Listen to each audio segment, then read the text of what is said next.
I still remember that afternoon, the one that changed everything inside me. The sunlight was fading, spilling gently across my living room, touching an old photograph of my son, Max. In the photo, he was 12, wearing the blue sweater I had knitted for him, holding the kite we built together. His smile was wide, full of trust. I used to look at that picture whenever I felt lonely because for me, Max was my whole world.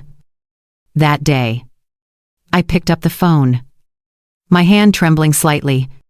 For weeks, Max and his fiancée, Lena, had been distant, always busy, always unavailable. I told myself they were just stressed about wedding preparations. I only wanted to ask a simple question. When's the wedding? Sweetheart. I had already bought a pale pink dress and a pair of new shoes. They were hanging in my closet, waiting for the big day. I had even put aside $1,000 as a wedding gift, a small fortune for a retired widow like me.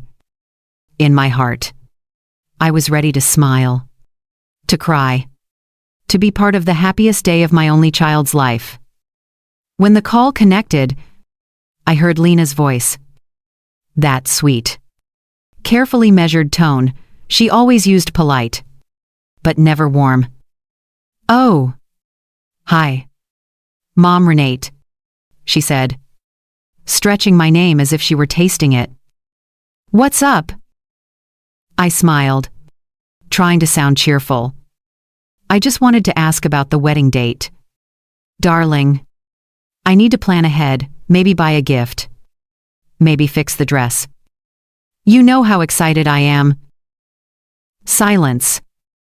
Just a few seconds. But it felt eternal. Then she said it, calmly, coldly. Oh, we already got married yesterday. We only invited special people. My world stopped. For a moment, I thought I'd misheard her. My hand froze, midair. The phone pressed against my ear. The ticking of the clock on the wall sounded deafening. Special people. I, who had paid their $500 rent every month for 3 years. I, who had bought their furniture, filled their fridge, covered their emergencies, fixed their air conditioner, even paid part of Lena's medical bills. And yet, I was not special. Married, I repeated in disbelief. But you didn't tell me. Why didn't you invite me? Lena's voice came back, smooth as glass, but sharp enough to cut. Oh, please don't take it personally. Mom. It was a very intimate ceremony. Just family. My parents. My siblings, you know. The really close ones. I felt something inside me sink slow.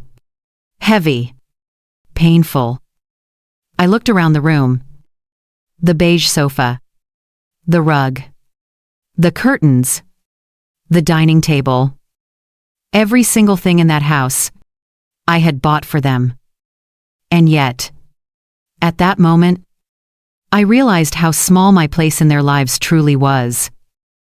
Did Max know about this? I asked, my voice trembling. From somewhere in the background, I heard my son's hesitant tone. Yeah. Mom. I knew. Don't be upset. We just wanted to keep it simple. Simple, I whispered, tasting the bitterness in that word. So simple, you forgot your own mother existed. Mom. Please, he muttered. It wasn't like that. Lena jumped in. Impatient now. Oh. Come on. Don't make this a big deal. You know we love you. But it was our day. That was when my voice broke. Your day, I said softly. And apparently, not mine. I hung up before they could say another word. The phone slipped from my hand and landed on the couch I had bought for their apartment. The house was silent, suffocating. My chest ached. My breath came in shallow bursts. For a long time, I just sat there, staring at the wall, listening to the echo of that phrase, "Only special people." The pink dress hung in my closet untouched. Useless. I had paid $200 for it, imagining myself smiling in their wedding photos, standing proudly beside my son. Now, those pictures would never include me. Hours passed. Or maybe just minutes. Time no longer made sense. I finally stood up, walked to my bedroom, and opened the closet. The dress shimmered softly under the light, as if mocking me. That piece of fabric carried all my love, my foolish hopes, and my sacrifices. I reached out, touching the smooth surface of the cloth, and whispered, "I guess I was never special, just convenient." Tears burned my eyes, but I didn't let them fall. Crying would have been too easy, too forgiving. That night, I couldn't sleep. I sat at the kitchen table, staring at the cold cup of coffee in front of me. Outside, the city lights flickered like dying stars. I began counting every month, every dollar, every sacrifice. 3 years of paying rent. 3 years of canceled plans. 3 years of saying no to myself so I could say yes to them. Somewhere along the way, my love had turned into a currency. I had mistaken dependence for affection. I had been trying to buy my place in their lives without realizing that no amount of money could buy love that didn't exist. At dawn, I opened my phone again. There were no missed calls, no messages, not even a thank you. But when I opened social media, my breath caught in my throat. There they were, Max and Lena, smiling on a beach, surrounded by family and friends. Lena, radiant in her white dress. Max, in a crisp gray suit. Behind them stood her parents, her siblings, raising glasses of champagne. The caption read, "The happiest day of our lives, surrounded by the most special people." And below, 100 comments. "Congratulations. You two look perfect." Not a single mention of me. I stared at those pictures until my eyes stung. Then I laughed a dry, bitter laugh that sounded like a crack in the air. Somewhere deep inside, something broke. But something else awoke. I realized that nothing hurts more than being erased from the story of someone you created. I stood up, went to the closet, and looked at the pink dress one last time. The early sunlight poured through the window, hitting the fabric so it glowed like fire. I shut the door quietly. And then, in that stillness, a thought whispered inside me, quiet but fierce. If they can marry without me, I can live without them. That was the moment I knew the call that shattered my heart had also set me free. The morning after the call, my house sounded different. It wasn't the kind of silence you get from a quiet neighborhood or an empty room. It was heavier, denser, like a blanket thrown over every sound. Even the kettle simmered softly, as if it didn't want to disturb the grief sitting across from me at the kitchen table. I stared at the cold coffee and tried to make sense of my life, as if it were a messy drawer I could empty, sort, and put back together. It turns out you can sort a drawer. A life is harder. I pulled a notebook from the cabinet, the blue one with magnolias on the cover and a pen that still remembered my late husband's signature. I wrote a single word at the top of the first page. Why? The page looked back at me, blank and patient. I began listing numbers because numbers, at least, do not lie. Rent. $500 a month. 3 years. I wrote the arithmetic like someone doing penance. 500 times 36 equals 18. 000. Groceries and supplies. About $200 a month. 200 times 36 equals 7. 200. Gifts. Birthdays. Christmas. Anniversaries. My soft spot. The trap with ribbons? I rounded it to 3. 000. Medical emergencies for Lena. 800. The car loan Max swore he'd repay. 2. 500. The air conditioner repair when the summer was cruel. 600. And the living room furniture, I chose to make their place feel like a home. 1. 200. I carried the sums. Double-checked the columns. And then I wrote the total, as if I were carving it into my own skin. $33. 400. The number didn't scream. It didn't accuse. It just sat there. A stone in the middle of the road. But it had a voice. And the voice said, "This is what your love cost when you mistook purchasing power for belonging." I pushed the notebook away and folded my hands to keep them from shaking. Through the kitchen window. Morning light settled over the garden. I had forgotten that my hydrangeas were blooming. I had forgotten many things. My hair appointment. The book club I stopped attending. The way my husband used to hum when he repaired the toaster. I had remembered only what Max and Lena needed next. If someone had walked in at that moment and asked me to name the last thing I had bought for myself that wasn't on sale, I couldn't have answered. My generosity had not been random. It had been systematic. My sacrifices had a schedule. Payment dates were penciled in the margins of my life. I heard footsteps that weren't there. The younger version of me, hurrying to a bank counter before it closed. Apologizing to a clerk for forgetting my glasses. Signing another transfer? For Max, I would say in a half-whisper that sounded like prayer. It's for Max. I opened the notebook again and wrote a new column. A second ledger I had never kept. Things I had not done because of them. Trips postponed. Dinners declined. Paint I never bought for the spare room because Lena texted about a late utility bill. Shoes I didn't try on because Max said the car insurance had increased. I wrote until the words blurred. Florence, in spring. A weekend by the lake. Lunch with Diana in Chicago. The museum membership. The pastel set in the art store window. Somewhere between Florence and the pastels. I started to cry. Not the noisy kind.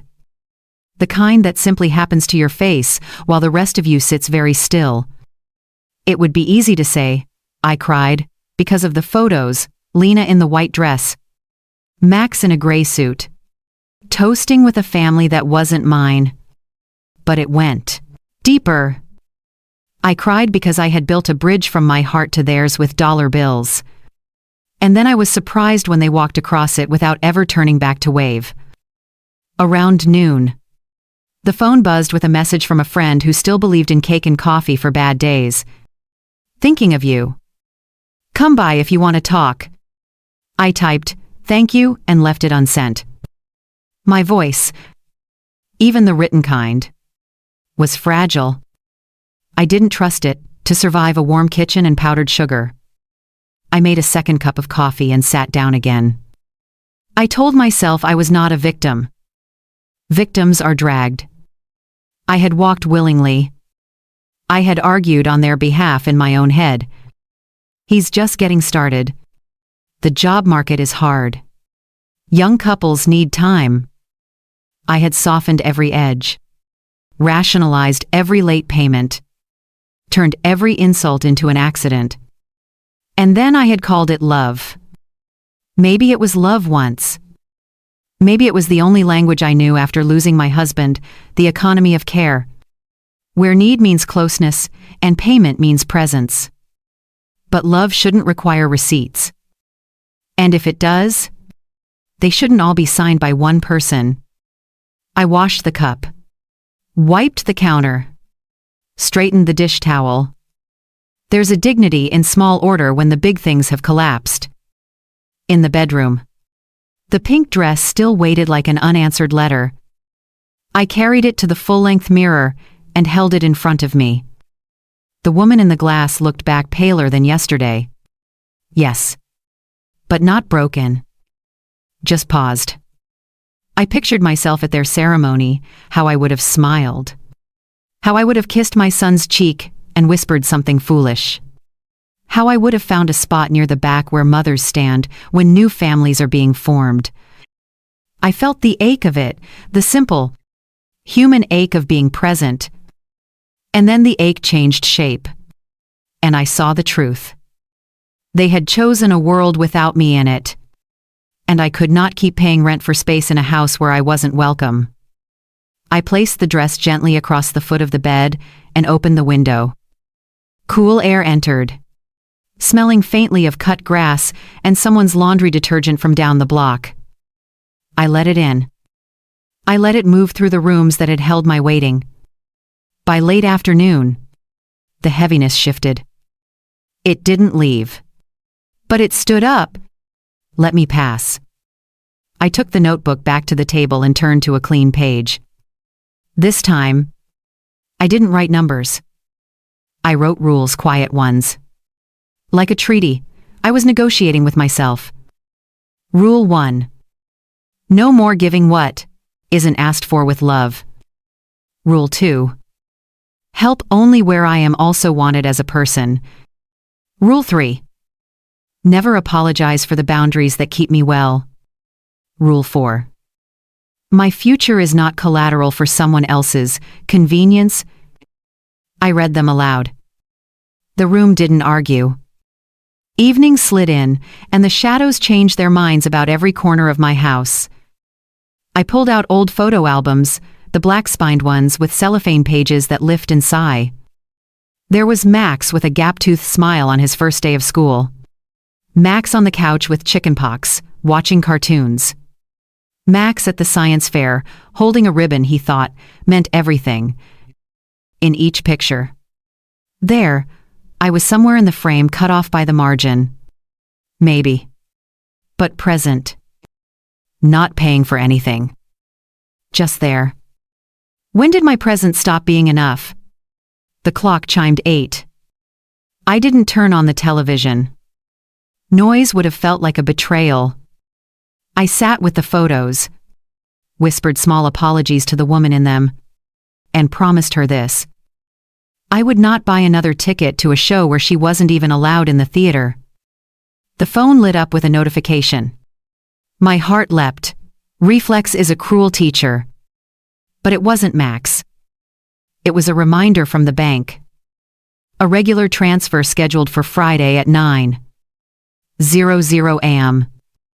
Routine is the softest kind of trap. You don't notice it until it tightens. I could still hear Lena's voice, special people, like a chill draft under the door. I closed my eyes and let the words roll through me one last time. Then I pictured something else. A pen in my hand. A form on a desk. A clerk sliding my driver's license back. The mechanical stamp of a cancellation. And a different future, opening very quietly. Like a curtain parting. I didn't decide everything that night. Decisions can be as fragile as grief if you rush them. But I set something in motion. I placed the bank card at the top of my purse. I found the file with my account numbers. I laid my keys on the counter like a promise. Before bed, I stood at the window and watched the street. A couple passed by with grocery bags and laughter. A teenager jogged by with earbuds and all the future in his stride. Somewhere a dog barked at nothing and was answered by another dog in a yard I couldn't see. The world was going on. Unruined, That surprised me. And then it comforted me.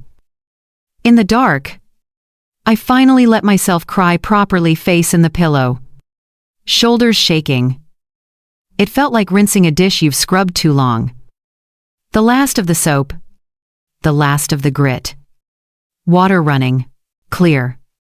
When I was done, I whispered a prayer with no words. Only breath. I thought of my husband. The way his hand used to steady a frame before he hung it straight. Help me hang my life straight, I said into the quiet. Help me stop buying crooked. I slept a few hours. When morning returned, it brought a gentler silence. The kind you get when you have spoken the truth to yourself and it has agreed to stay. I dressed, took my purse, and touched the notebook one more time. The first page still said why. I didn't cross it out. I turned the page and wrote a new word in firm, dark letters. How? Then I locked the door behind me and stepped into the day. A week is a long time when your heart is learning a new rhythm. 7 mornings after the wedding that didn't need me, I had begun to practice small obediences to myself. I watered the hydrangeas before the sun grew cruel.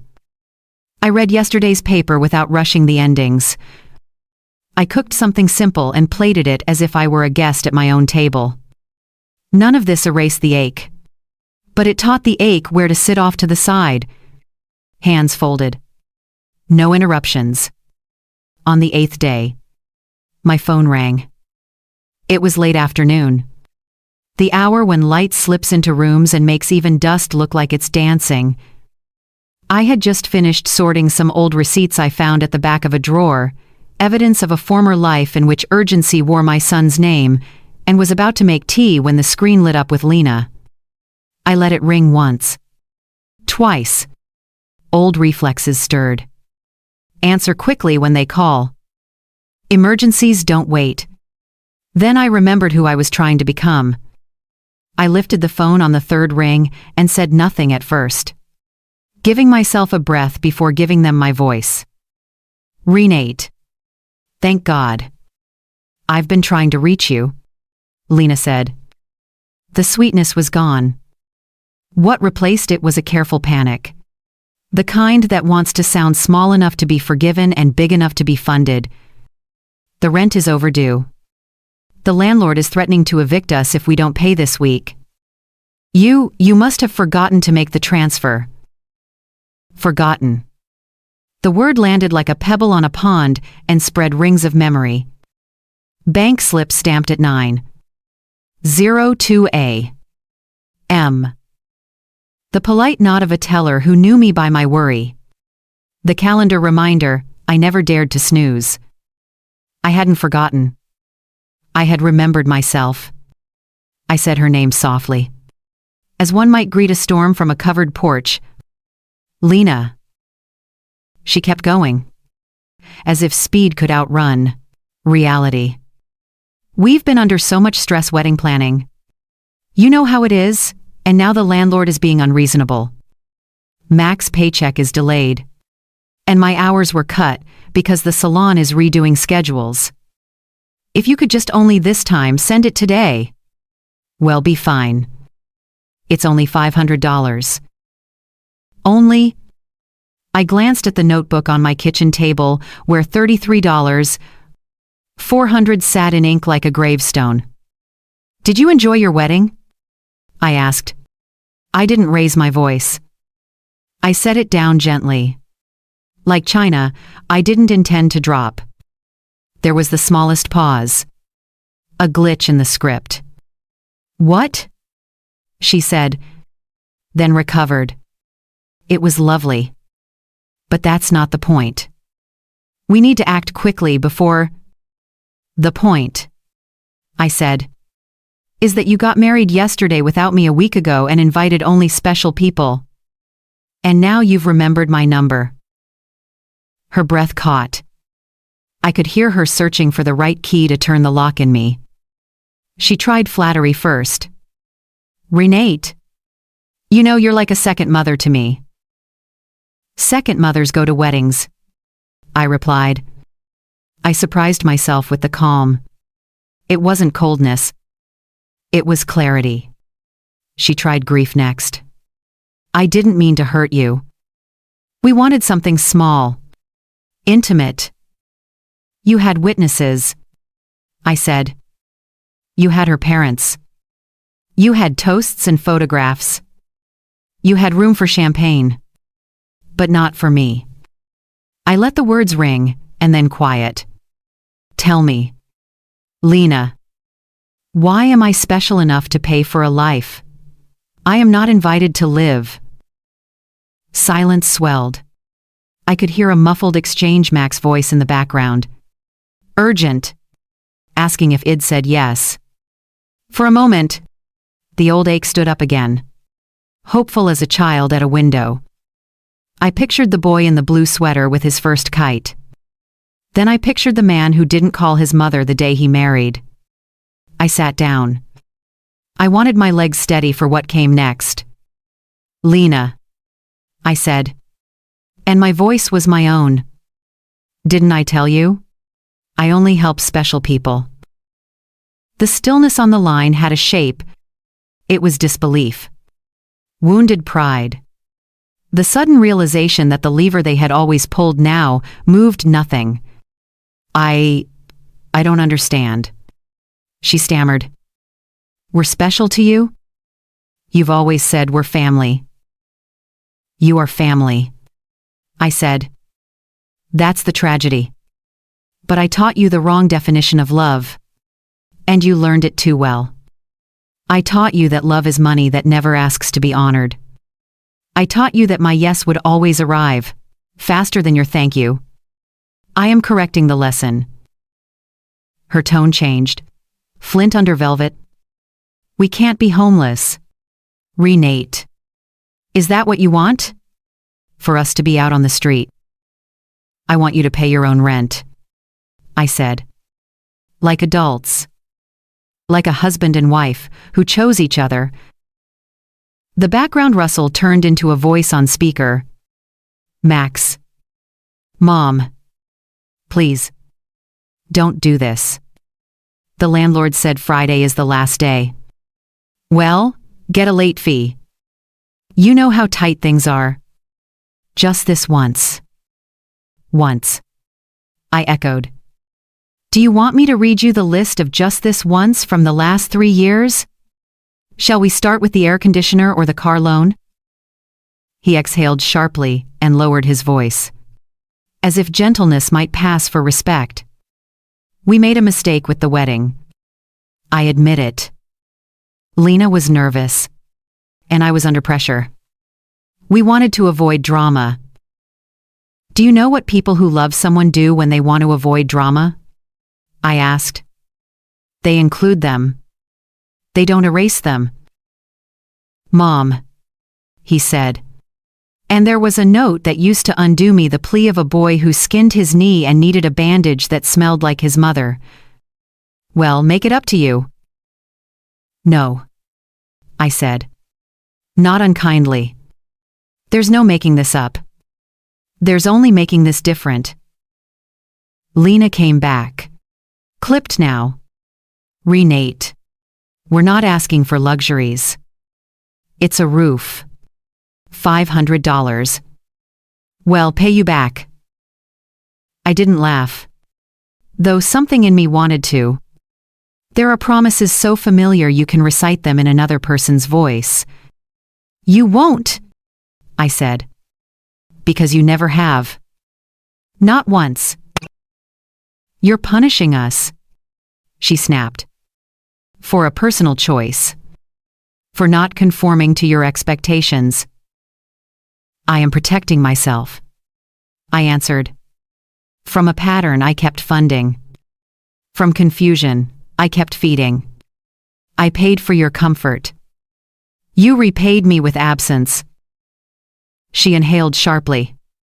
Then she tried one last door, the future. Everything you have will be ours someday anyway, she said. Almost matter of fact. We're just asking for it when we need it. There it was. Naked truth. Free of lace. I felt something inside me, harden, not bitterness. Not even anger. Granite. Foundation. No. I said simply. What I have is mine, while I am alive. My love isn't a pre-inheritance. And your need isn't a claim on my years. I could hear the two of them conferring. The rustle of strategy changing. Hands. Then Lena returned. Her voice steadying. Well, talk later. When you're calmer? I am calm, I said. For the first time in a long time. I ended the call. It didn't feel like slamming a door. It felt like placing a stone back where it belongs in a wall that had been crumbling for years. I set the phone on the table and waited for the tremor in my hands to pass. Outside, a lawnmower grumbled 2 houses down. A child shouted that he caught something. Maybe a ball. Maybe a miracle. Ordinary life went on. As indifferent to my decision as it had been to my sorrow, that indifference comforted me. It meant the world would not punish me for choosing not to drown. 10 minutes later, the phone rang again. I let it go to voicemail. Then another call. A text buzzed Mom. Please answer. We need to talk. I turned the phone face down. The way you might put a blanket over a birdcage so the frantic fluttering inside can quiet. For a while, I just breathed. The body keeps score. It also keeps time. Breath in. Breath out. The kettle clicked. I poured hot water over tea leaves and watched them unfurl like fists, learning how to open. In the quiet, I heard an echo, Mr. Alti. Klein at the bank. How he always said good morning. Mrs. Richer, as if he meant the morning to be good for me. Personally. I pictured his concerned brow when I would ask, Is it too late to send the transfer today? I pictured the stamp. The receipt? The way I held it like a permission slip to feel useful. I would see him soon. Not to apologize for being late, but to end the habit of being early for everyone but myself. I took my tea to the window. The late sun had turned the hydrangeas, a color that didn't have a name, something between forgiveness and dusk. I thought of my husband then. His laugh, when the toast popped up unexpectedly high. The way he used to say, well, solve it. Even when it was huge. As if life were a crossword puzzle and we just needed the right 5-letter word for courage. My phone buzzed again. This time, a message from an unknown number. Renate. It's Lena. Please don't be like this. We love you. Can we come by tonight? I read it twice and noticed what was missing. The word sorry. I replied with a single sentence. No visits. Please communicate by text. Then I set the device to do not disturb. I could have felt guilty. For a minute. Guilt tried to take the chair. But I thought of that beach photograph. Of her caption about special people. Of the way shame had stretched across my chest like a tight band for days. I had been oxygen to their comfort and a ghost at their joy. Boundaries are not cruelty. They are breath. The evening softened. I made an omelet with chives from my own small garden and ate it slowly, tasting each bite as if it were a prayer of return. After the dishes, I took out the notebook and wrote 3 sentences.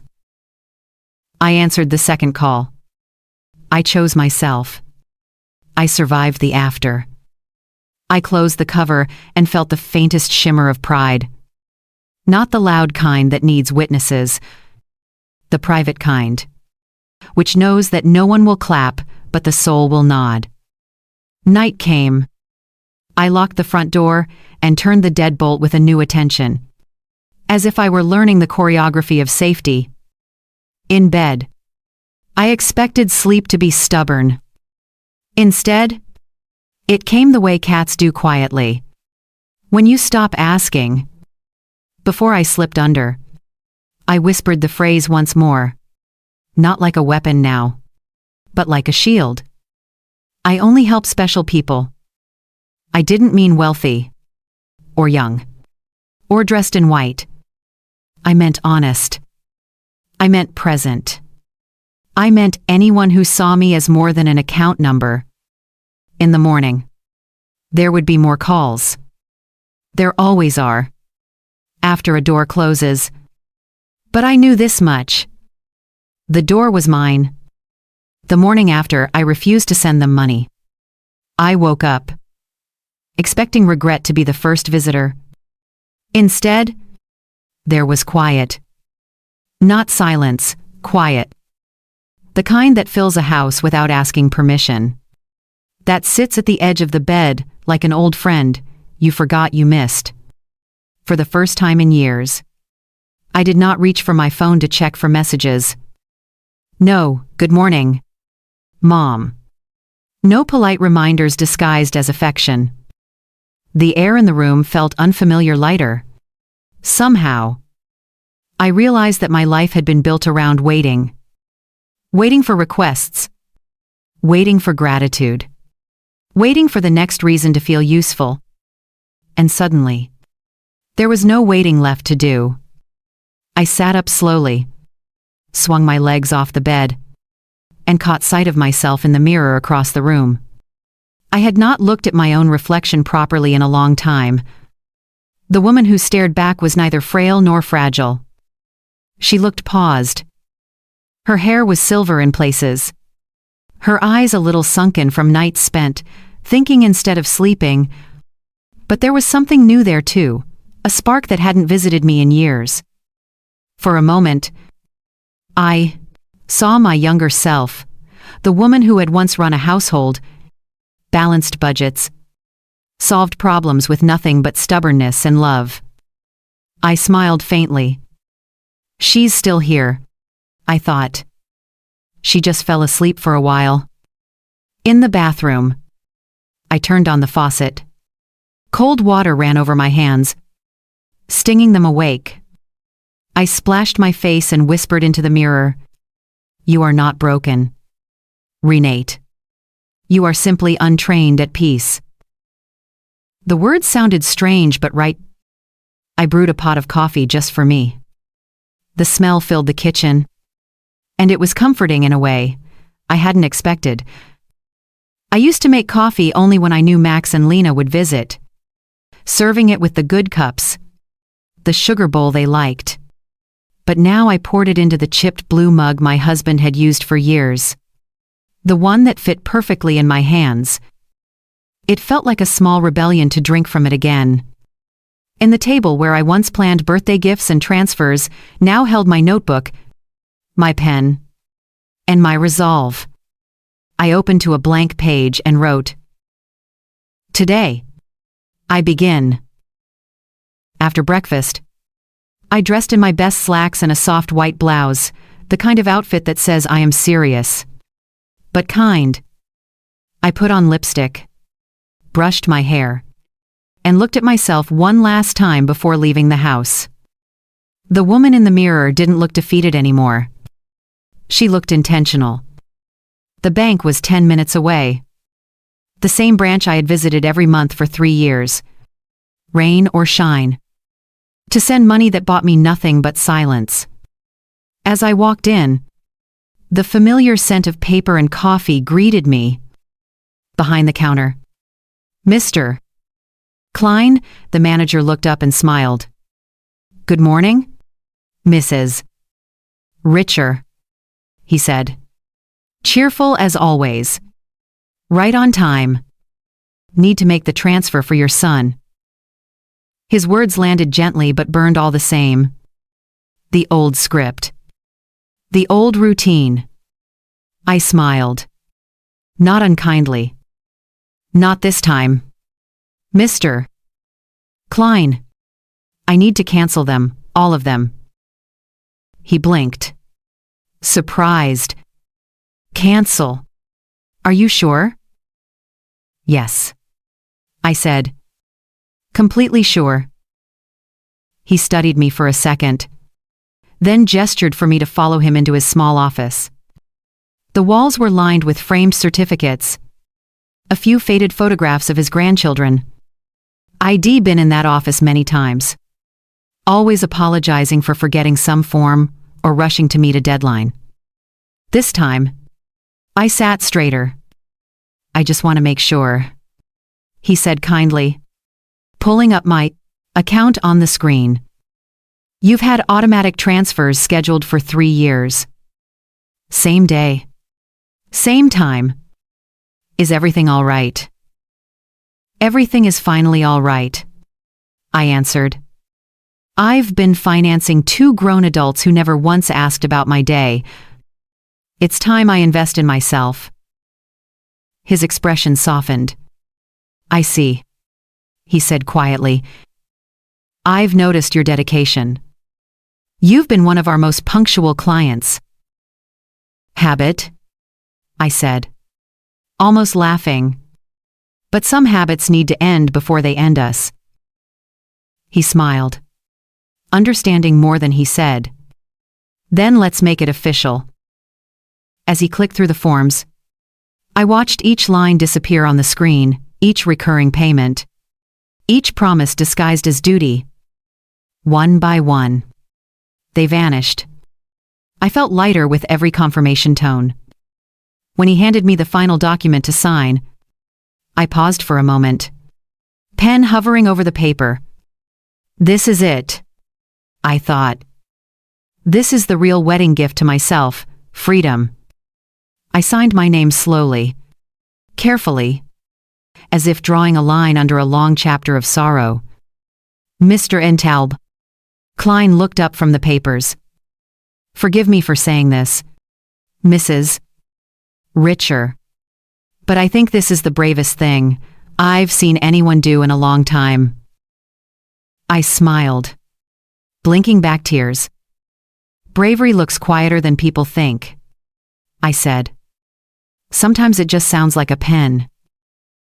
When I stepped out of the bank, the sunlight felt different, sharper, cleaner. The street was the same as always, but I walked through it with new lungs. On the way home, I passed by a bakery I hadn't visited since Max moved out.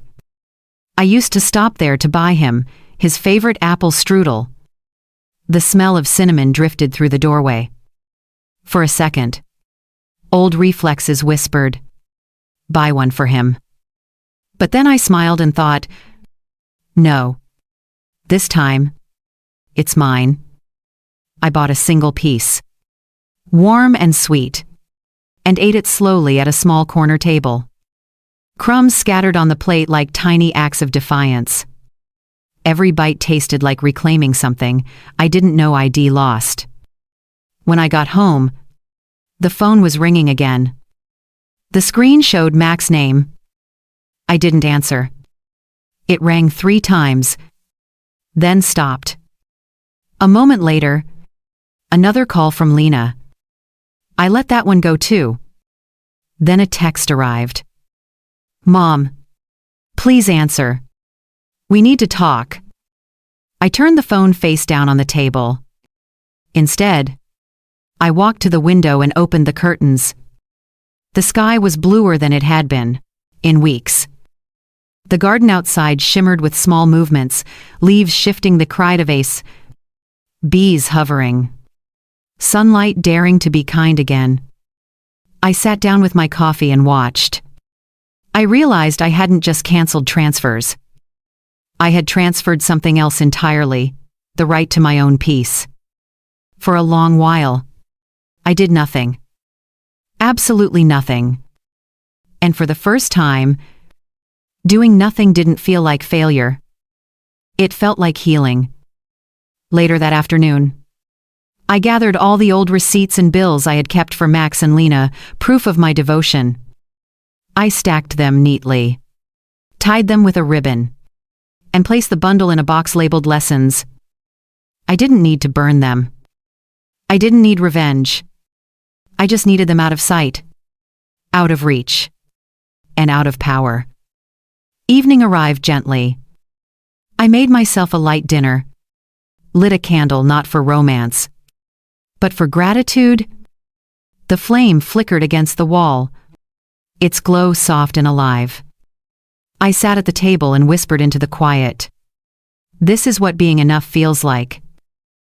Later, before bed, I opened my notebook again. On a clean page, I wrote 3 lines. Today, I reclaimed what I gave away too freely. I am not cruel. I am awake. Solitude is not punishment, it is preparation. I closed the notebook and exhaled. Somewhere in the distance, I heard a night train. Its sound reminded me that life moves forward, with or without passengers who choose to get off. Before turning off the lights, I stood at the window one more time. My reflection merged with the night sky outside. An old woman. Yes, but one who had finally stopped apologizing for existing. As I climbed into bed, I smiled at a thought that came softly but surely. This house doesn't feel empty anymore. It felt mine. Entirely. Finally. Beautifully mine. It happened 3 days after I canceled the transfers, the day I realized that freedom sometimes knocks in the form of a confrontation. That afternoon began like any other. I had cleaned the house, brewed a cup of tea, and was sitting near the window reading a book that had gathered dust for years. Outside, the autumn light made the garden glow with the quiet beauty of things that don't need applause. I remember thinking how peaceful the world could be when you stop funding chaos. Then, a sudden noise shattered the calm. A car door slammed. Another. Then another. I looked out the window and froze. 3 cars were parked in front of my house. Max. Lena's. And, third one I didn't recognize. Sleek. Black. Expensive. My pulse quickened. Moments later, I saw them walking toward the porch. Max was in front. Head low but shoulders tense, as if bracing for a storm. Behind him, Lena's expression was unreadable, half worry, half calculation. The man in the gray suit who followed carried a leather briefcase. Even before they knocked, I knew what kind of man he was. Lawyers don't come to make peace. I took a deep breath, straightened my back, and opened the door before they could ring the bell. "What's going on?" I asked. My voice came out stronger than I expected. Lena was the first to speak. "Renate, thank God you're home," she said, stepping past me as if she owned the floor beneath her feet. "We need to talk. This is Mr. Fisher. He's helping us with AG. Your situation?" "My situation," I repeated slowly. Max avoided my eyes. "Mom, please don't take this the wrong way," he said. "We're worried about you. You've been acting strange lately, cutting us off, refusing to talk, canceling transfers without warning. We just want to make sure you're okay." I looked from my son to the stranger at my dining table, a man flipping through papers he had no right to touch. "And what gives you the right to go through my documents?" I asked. The man looked up, smiling politely, the professional kind of smile that hides teeth. "Mrs. Richer," he began. "I am Dr. Fisher, a family law attorney. Your children have asked me to help ensure your financial and mental well-being. It seems you've been making some impulsive decisions." Impulsive. I almost laughed. 3 years of automatic transfers. 3 years of being a living ATM. And now, the first act of independence in a decade was impulsive. I walked over, gathered the papers from under his hands. and said evenly, "These are my private documents. You will not touch them again." "Mom," Max said quickly, trying to sound soothing. "You're overreacting. We're just trying to protect you. You've been through a lot since Dad died. And maybe all this stress is catching up to you." "Stress," I said quietly. "You mean awareness?" Lena stepped forward, her voice dripping with concern so artificial it could have been bottled and sold. "Renate. Sweetheart," she said, reaching for my hand.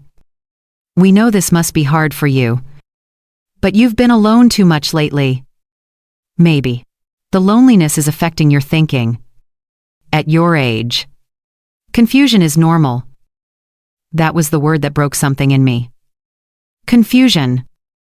I felt my chest tighten, but not with fear, with fury. I pulled my hand back sharply. "I am not confused," I said, my voice steady, rising only slightly. "I am clearer now than I have been in years. And you will leave my house." "Mr. Fisher interjected smoothly. "Mrs. Richer. Please. There's no need for hostility. We're all family here.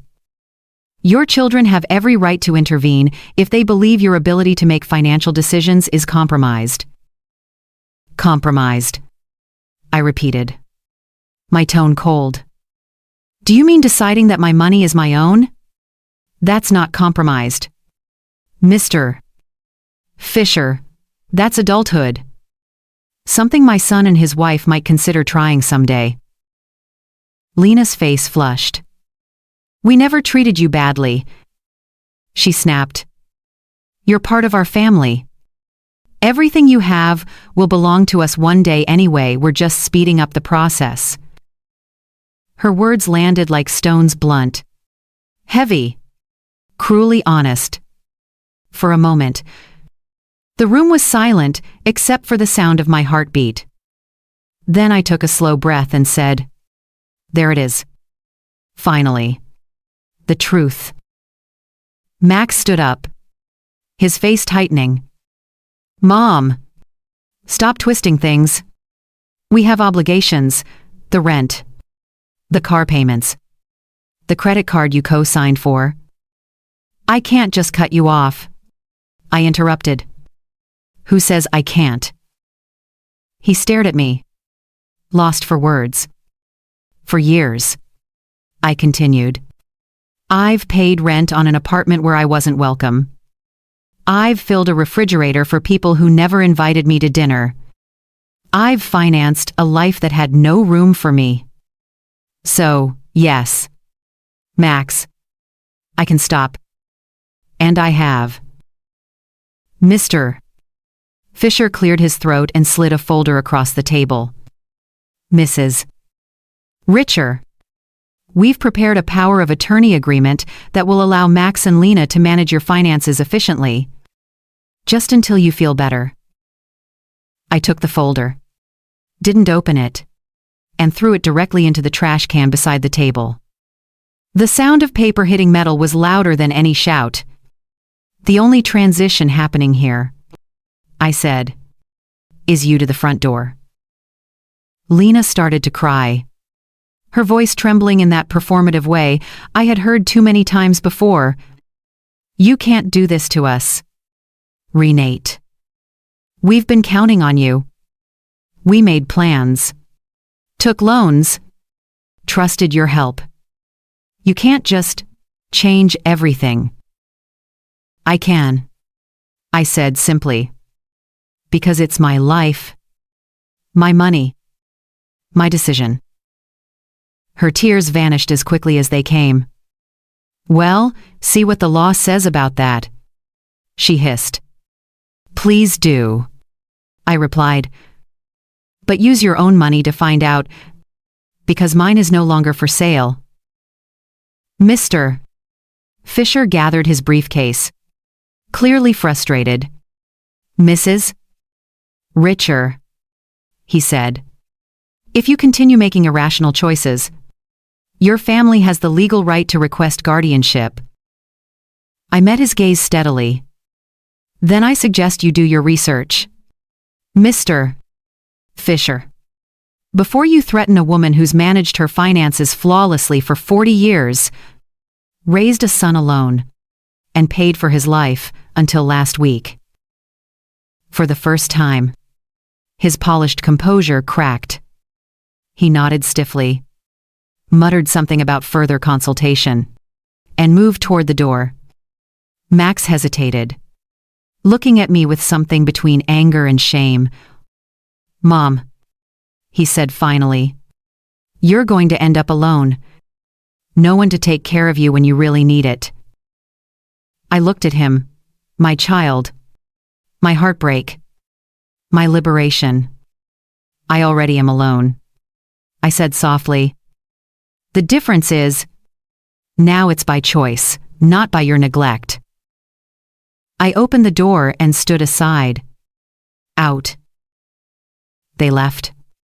The sound of their footsteps retreating like the closing of a chapter. When the door clicked shut, the silence that filled the room was pure and clean, the kind that belongs to no one but yourself. For a long moment, I stood still, breathing. Then I sat down at my table, the same table where I had once counted their bills and written their checks, and I smiled through the tears that finally came. They were not tears of sadness. They were release. That evening, I walked through my house, touching the furniture I had once bought for others, but now claimed as my own. The sofa, the lamp, the framed photos, even the walls seemed to breathe differently, as if relieved. Before going to bed, I took out my notebook and wrote one line in the dark. Today. I cut the cord and felt my heart start beating again. Then I turned off the light. The night was quiet. The quiet was mine. I woke to a different kind of morning, the kind that arrives after a storm, has taken what it wanted, and left the air scrubbed clean. For a moment I didn't remember why my chest felt light. Why the bedroom seemed larger. Why the silence in the house felt like a blanket rather than a warning. Then I remembered the door closing behind them.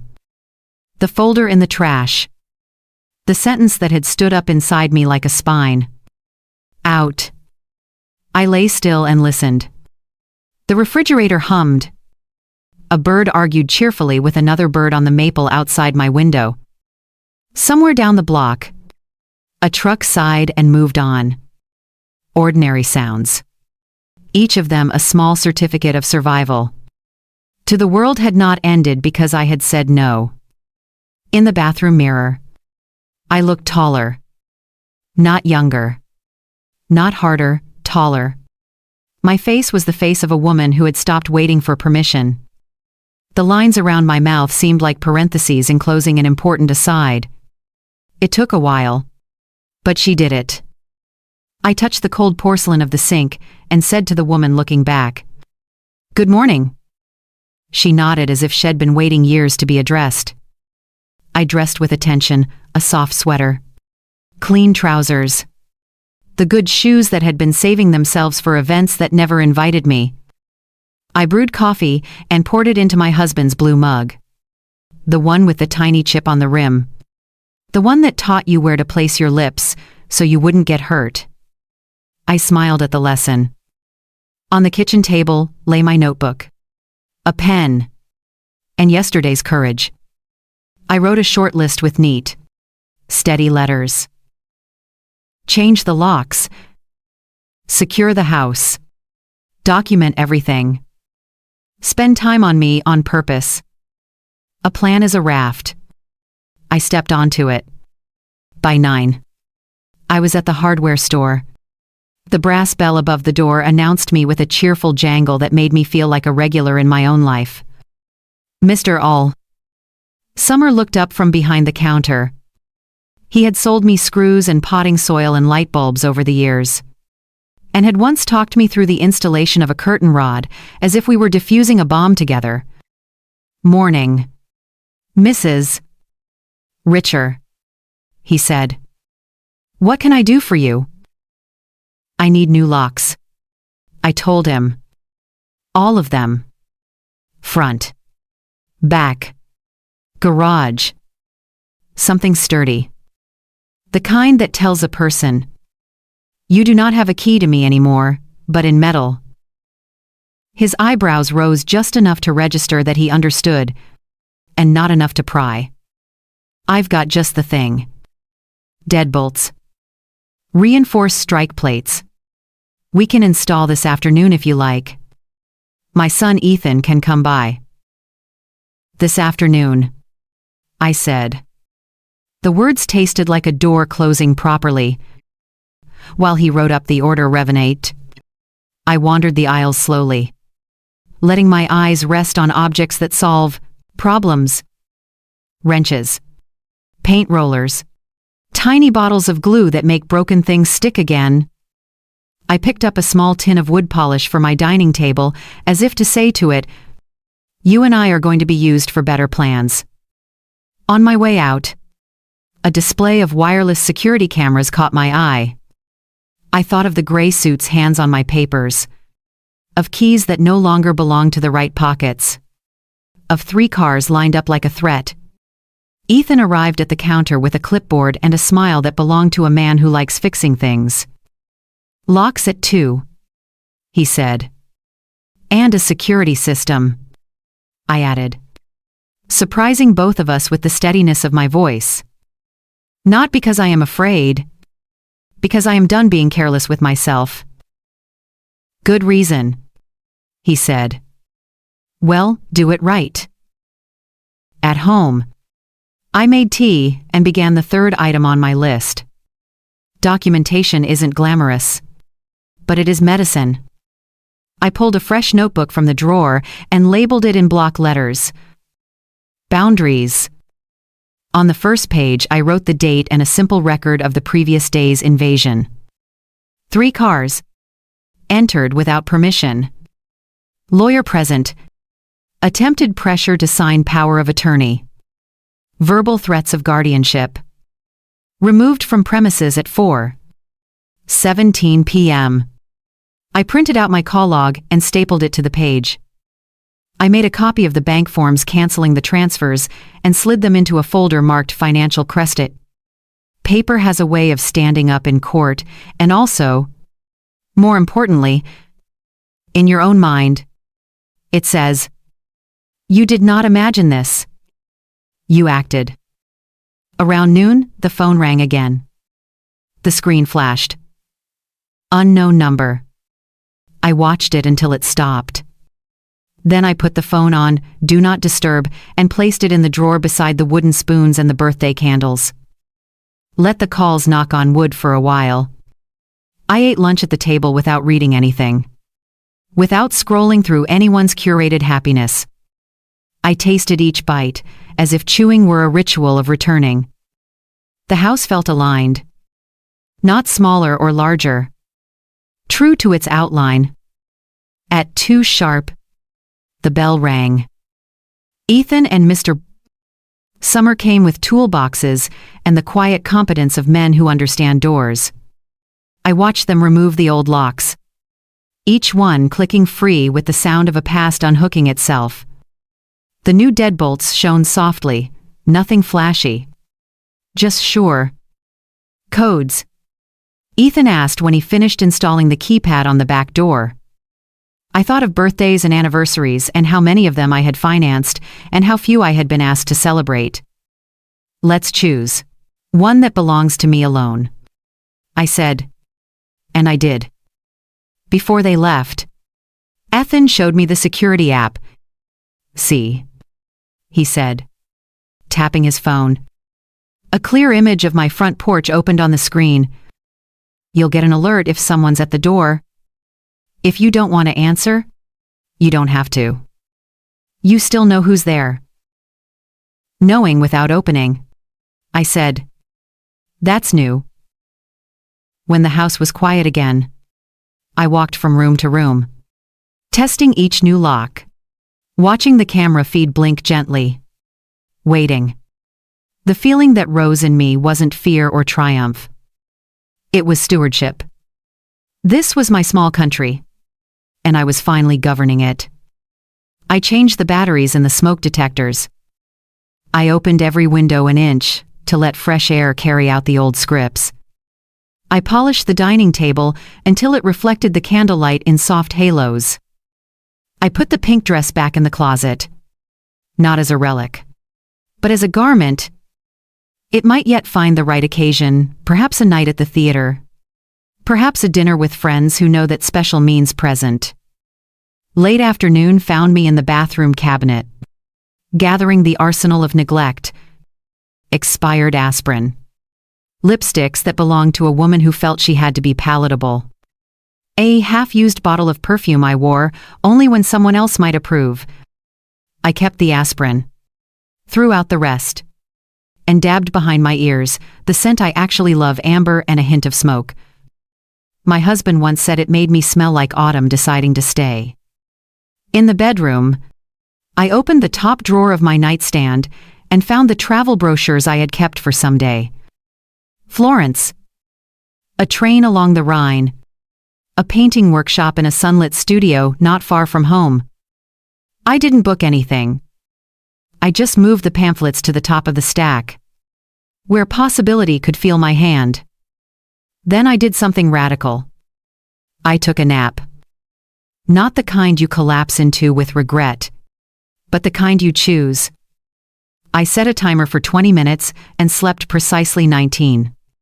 Waking to the soft insistence of a life that wanted me rested.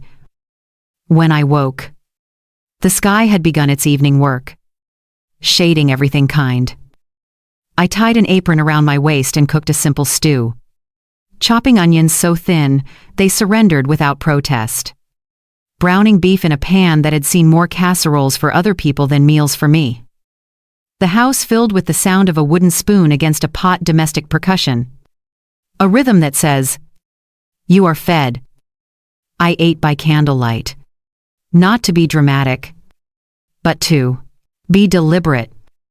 Halfway through the bowl, something like joy arrived, small, unspectacular, real. The kind that fits in a spoon and does not ask for witnesses. After the dishes, I sat with my notebook again and wrote a new list. This one softer at the edges.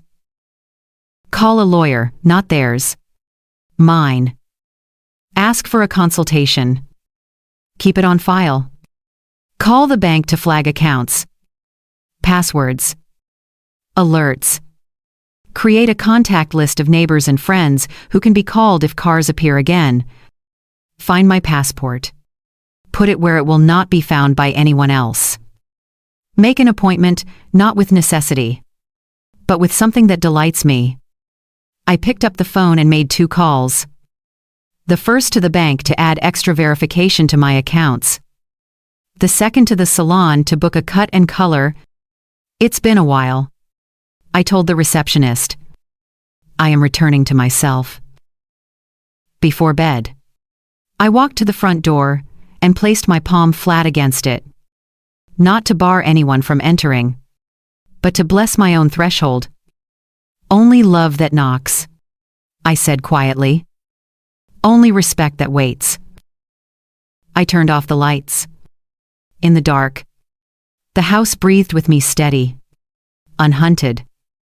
I thought of the girl I used to be, the mother I had been, the woman I was becoming. Not a survivor, not a martyr, something simpler and braver. A person.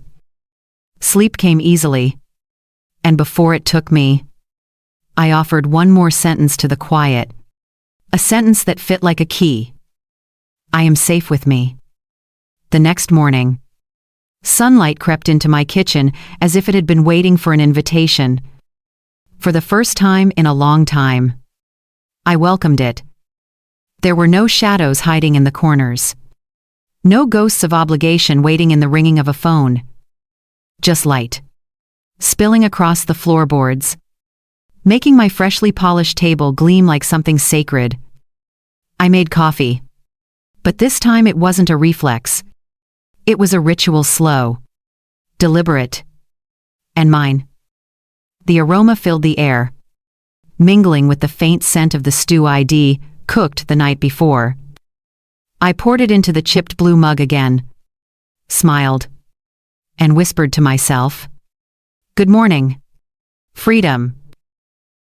It had been only a few days since I'd locked my doors, cancelled transfers, and exiled chaos. But those few days had stretched into an eternity of clarity. My hands no longer shook when I reached for the phone, because I didn't have to wait for anyone to call.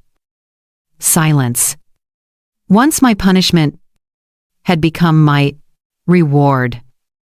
Still, there were things to do, practical things. Freedom, I was learning, had its own kind of paperwork. I called the locksmith to confirm the system installation report. Then the bank to make sure the security alerts were active. The clerk, a polite young man named Jonathan, said, "Mrs. Richer, we've set up a verification code for all withdrawals. No one can access your accounts without your direct approval." "No one?" I asked. "No one," he assured me.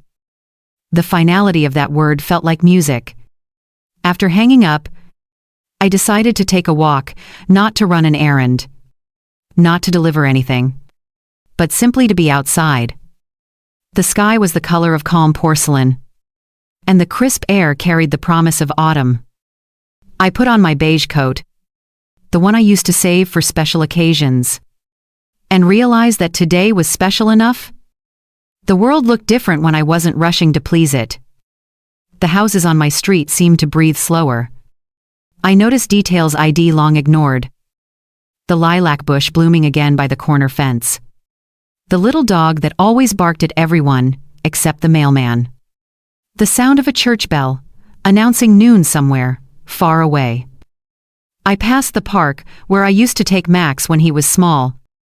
The playground was new, brighter, safer. I stood for a while, watching a young mother push her daughter on the swing. The child laughed, a laugh that bubbled and lifted like air.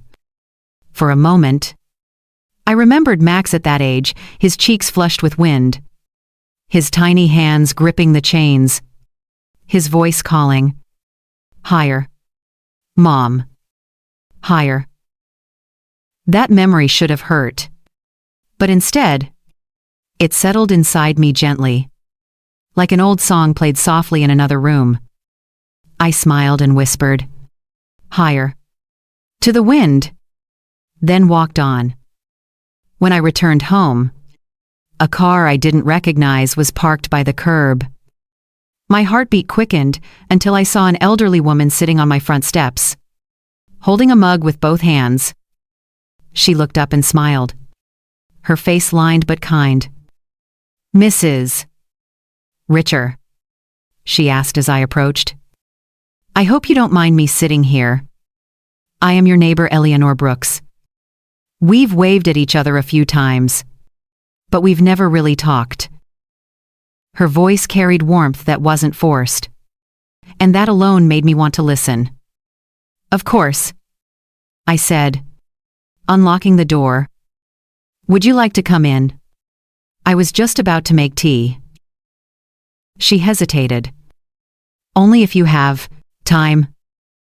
"For tea," I said, smiling. "I finally have all the time in the world."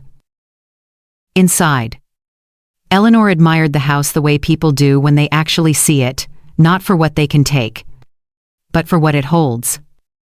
"You have such a lovely space," she said. "So calm." "Thank you," I replied. "It hasn't always been that way."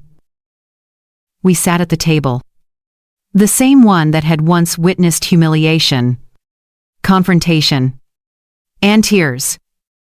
Now it felt like neutral ground for new beginnings. I poured tea into the porcelain cups that had belonged to my mother, and we talked about the neighborhood, the weather, the endless noise of construction on the next block.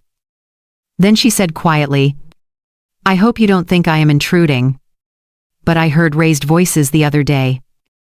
I worried something might have happened." Her concern was genuine, not laced with curiosity. I took a breath and said, "Something did happen.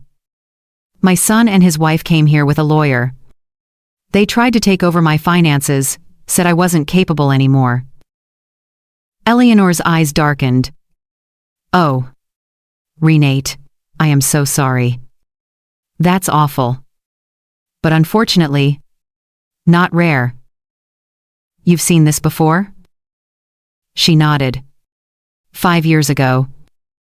My daughter did something similar. Not as direct. Maybe. But just as cruel. She depended on me for years. Said it was temporary. Then one day, when I stopped helping, she told people I was losing my mind. It took a long time to recover. But I did. I looked at her, really looked at her. The strength in her gaze, the peace in her posture. "How?" I asked. "How did you recover?" She smiled faintly. "By realizing that I was still alive, I started walking again. Volunteering. Joining a garden club.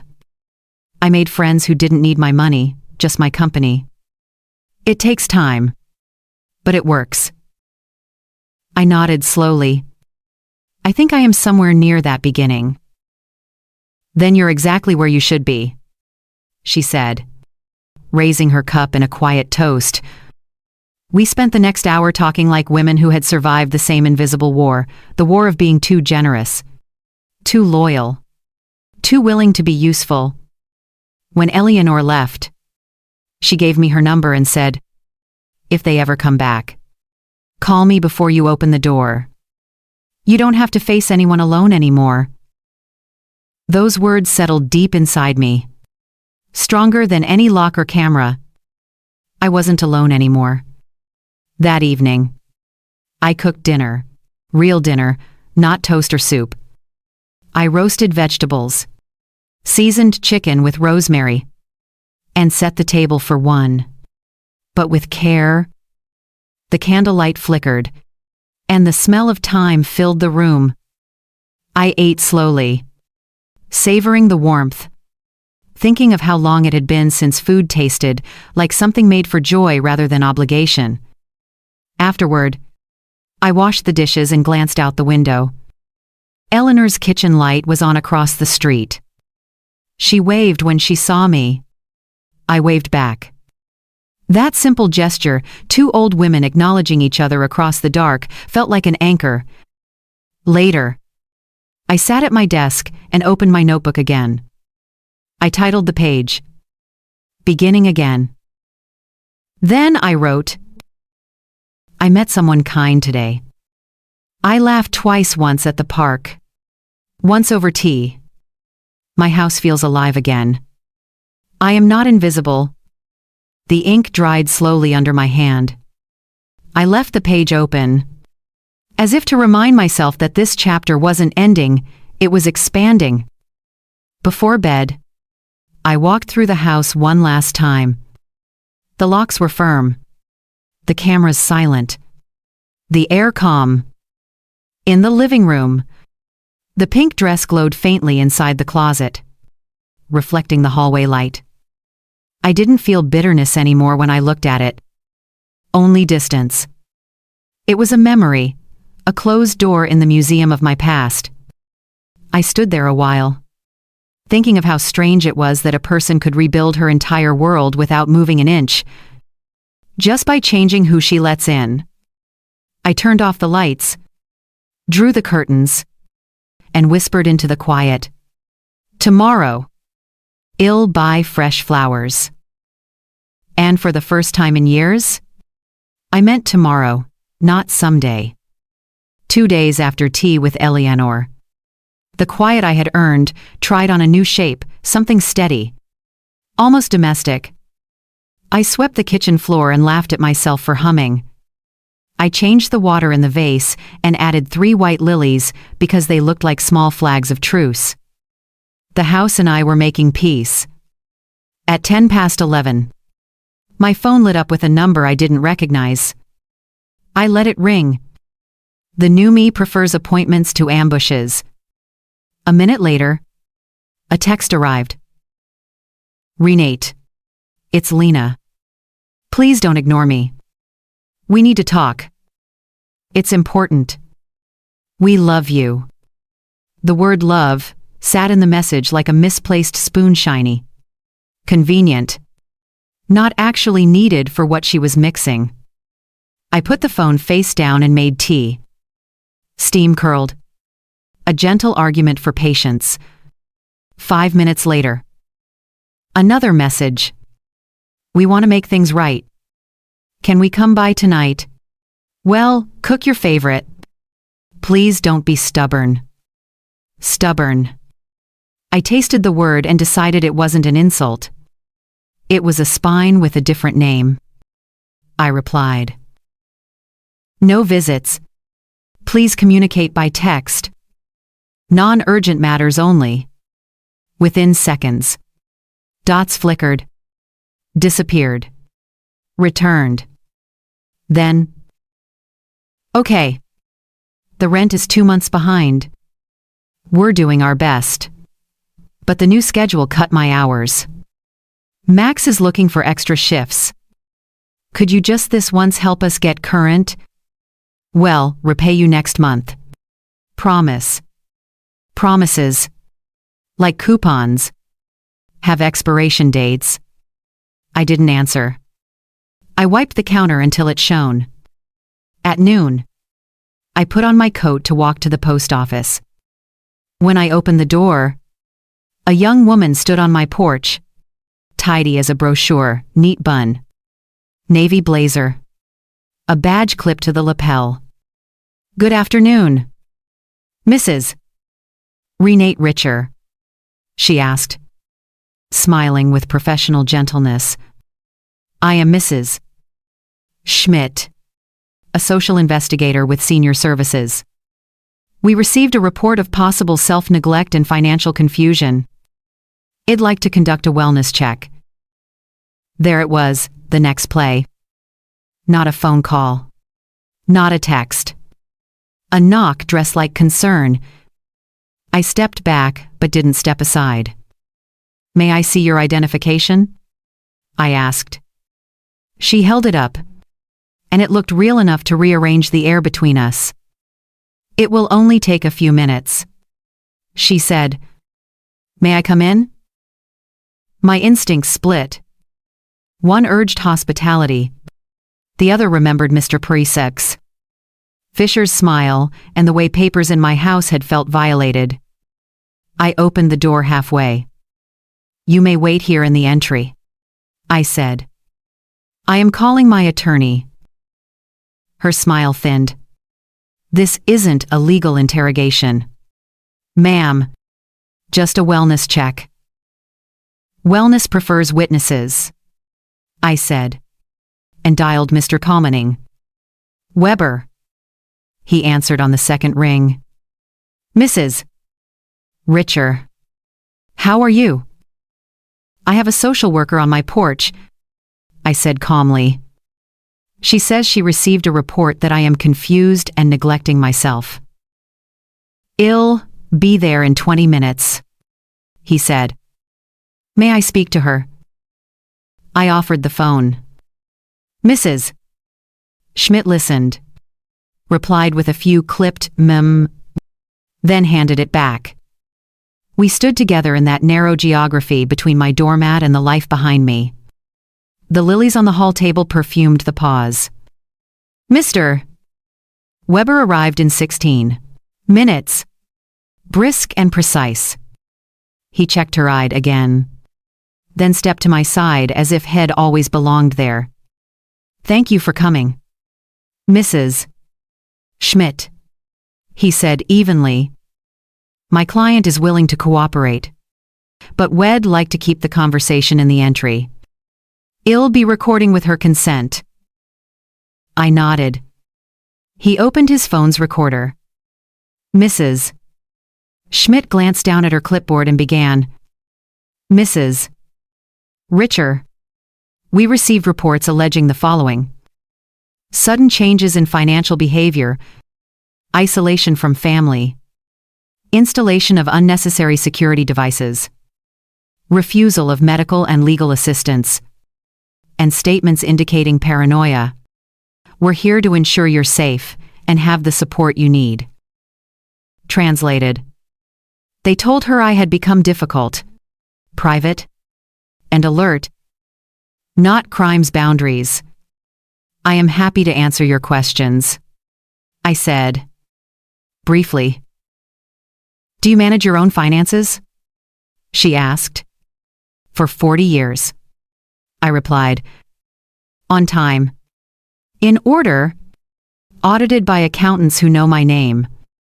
I canceled automatic transfers to 2 adults who are capable of paying their own rent. Do you have regular medical care? She asked. Annual physical last month. I said. Excellent results. I take vitamins and occasional aspirin. No prescriptions. No cognitive concerns. I nodded to Mr. Schlesien. Weber. Who handed her copies of my visit summaries. Why the security system? She asked.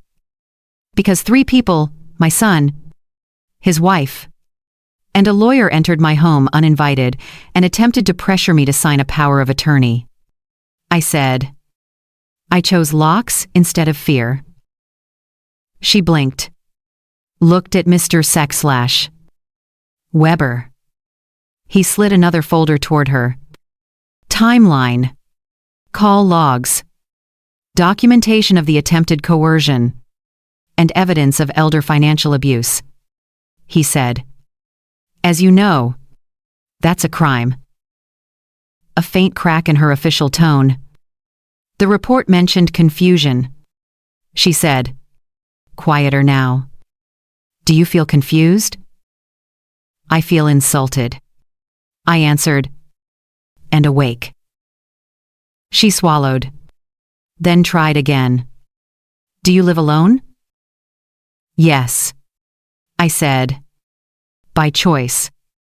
I have neighbors who check in. A community I am rebuilding. And a calendar that includes meals, walks, and rest. She scribbled notes. The sound of graphite rethinking its story. Mr. Weber added gently. For the record, my client has recently reinstated appropriate boundaries, canceled, voluntary, financial support, and secured her premises.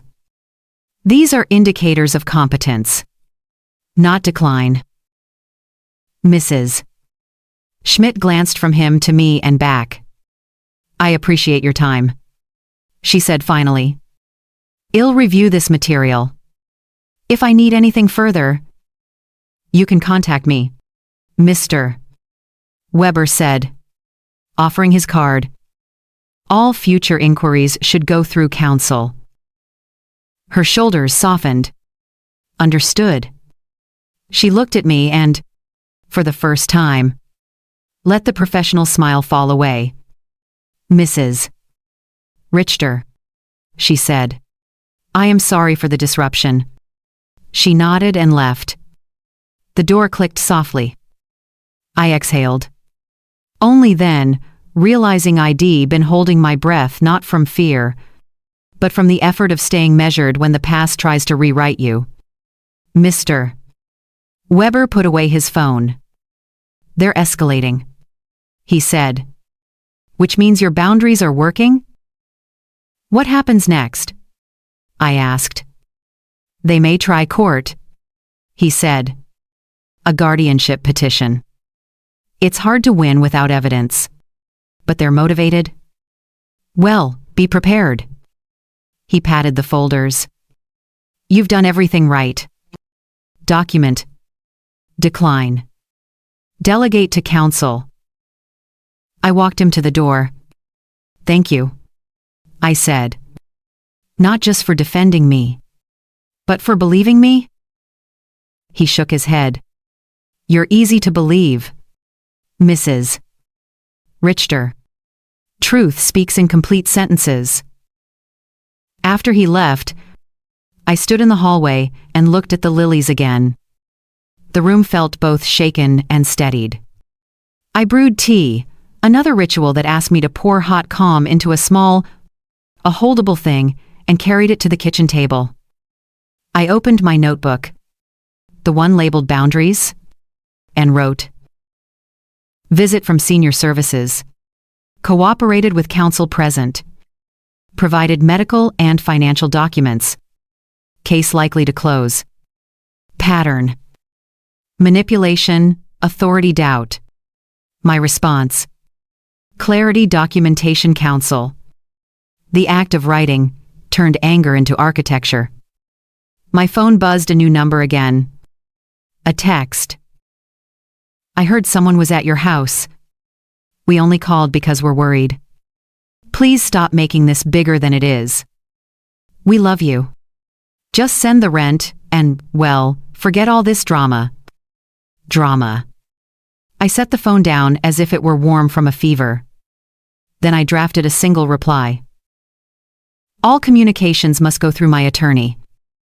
Do not come to my home without invitation. I sent it to both Max and Lena. Then, a breath later, I blocked their numbers. Again. Not as punishment, but as punctuation. The afternoon stretched open. I needed air, the kind that isn't shaped by anyone's story, but the skies. I put on my coat and walked to Eleanor's. She answered before I finished knocking. As if she'd been listening for me. I had a visitor. I said, Let me guess. She replied, Nice blazer. Clipboard. Official sympathy. I nodded. It's closed. I think. Or will be. Good, she said. Come in. I made lemon bars so tart, they teach your mouth how to tell the truth. We sat at her table, two women practicing an old art, refusing to be erased. I told her everything. She listened. Then squeezed my hand. They'll push again, she said. Ice breaks where it's thin. Make yourself thick. How? I asked. By living, she said simply. Walk with me tomorrow. Join the garden club on Thursday. Keep your lawyer on speed dial and your joy on the calendar. On the way home, I passed the park.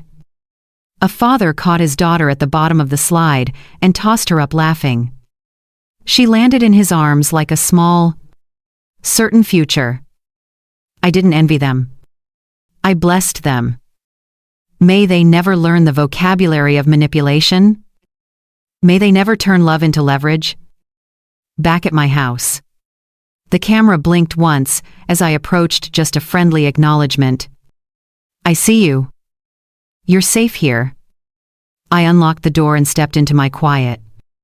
The lilies had opened wider while I was gone. Their white throats bright as vows. I made soup and ate it while the sky traded places with evening. After dishes, I called the salon and confirmed my appointment for the next day. Well, do something soft but strong, the stylist said. A cut that says what you mean. Before bed, I wrote in my other notebook, the one without labels. The one that is only for truths. They used love as currency today. I declined the exchange. They sent doubt wearing a badge. I answered with paper and witnesses. The system tried to ask if I was lost. I gave it directions. I closed the book, turned off the lights, and stood at the threshold one last time, palm against the door, blessing my boarder. Only love that knocks, I whispered, and waits. Sleep came without a bargain. The next morning began with a calm, so delicate it almost frightened me. The kind of stillness that comes before a summer storm, the air pretending to rest while something vast gathers behind it. I woke early, long before sunrise, and sat by the window with my cup of coffee. Outside, the world was all silver edges, the street lamps fading, the sky undecided. My mind felt sharp and clear, but my body hummed with the faint electricity of unease. Something was coming. I could feel it. At exactly 7, my doorbell rang. Not the frantic knock of confrontation this time, just 2 polite chimes. I checked the security camera before opening it. Mr. Weber stood outside, briefcase in one hand, the early chill turning his breath visible. I opened the door. "You're early," I said. "So is the storm," he replied quietly. He stepped inside and set his briefcase on the table. The same table that had seen tears, defiance, and inked freedom. The air shifted again, not ominous, but solemn. "I wanted to come in person," he said, unbuttoning his coat. "We received confirmation late last night. Max and Lena have filed a formal petition for guardianship." There it was. The words I had been expecting, but still not ready to hear. Guardianship, I repeated. Slowly. "They want to declare me incompetent." He nodded, opening the folder. "Yes. They claim you're suffering from cognitive decline and are no longer capable of managing your finances. They've also listed 3 witnesses who have signed statements supporting their claim." My stomach tightened. "Let me guess. Lena." "Of course. Who else?" "Your neighbor across the street, Mr. Davis." I let out a bitter laugh. "The one who complains when my friends park near his mailbox." "Of course." "And your pharmacist, Mr. Green." I frowned. "Mr. Green. He's always been kind." "They told him you've been refusing to take prescribed medication," Weber said. He probably thought he was helping. For a moment, I couldn't speak. I had known it would come to this, the manipulation. In the twisting of kindness into weaponry, but the cruelty of seeing familiar names on that list was a new kind of wound. I folded my hands to stop them from trembling. "So, what happens now?" "They've filed in family court," Weber said. "Judge Miller has been assigned fair, experienced, tends to side with evidence over emotion. That's in our favor. But we'll need to build a strong response. Documentation, medical proof, witnesses, everything we've been preparing, but more." I nodded. "Then let's prepare." He smiled faintly. "I knew you'd say that." We spent the next 3 hours at my dining table. Weber took out forms, lists, and legal jargon that might have overwhelmed the woman I used to be. But the woman sitting across from him now was someone else, forged by insult, tempered by silence. "Well, start with medical verification," he said. "I have a colleague, Dr. Moore, a neuropsychologist. She'll conduct a cognitive evaluation, thorough and impartial. Her results will stand in court." "Good," I said. "I want the truth to have paperwork." He looked at me over the rim of his glasses. "You're remarkably composed." "Anger burns out," I replied. "Resolve lasts longer." He smiled again. This time, not professionally, but kindly. "Then you'll do just fine." When he left, I watched from the window as his car disappeared down the street. The moment it turned the corner, The weight of it all descended not as panic, but as awareness. My own son was taking me to court to steal the rest of my life. I made another pot of coffee, poured it into my husband's blue mug, and sat at the table with my notebook.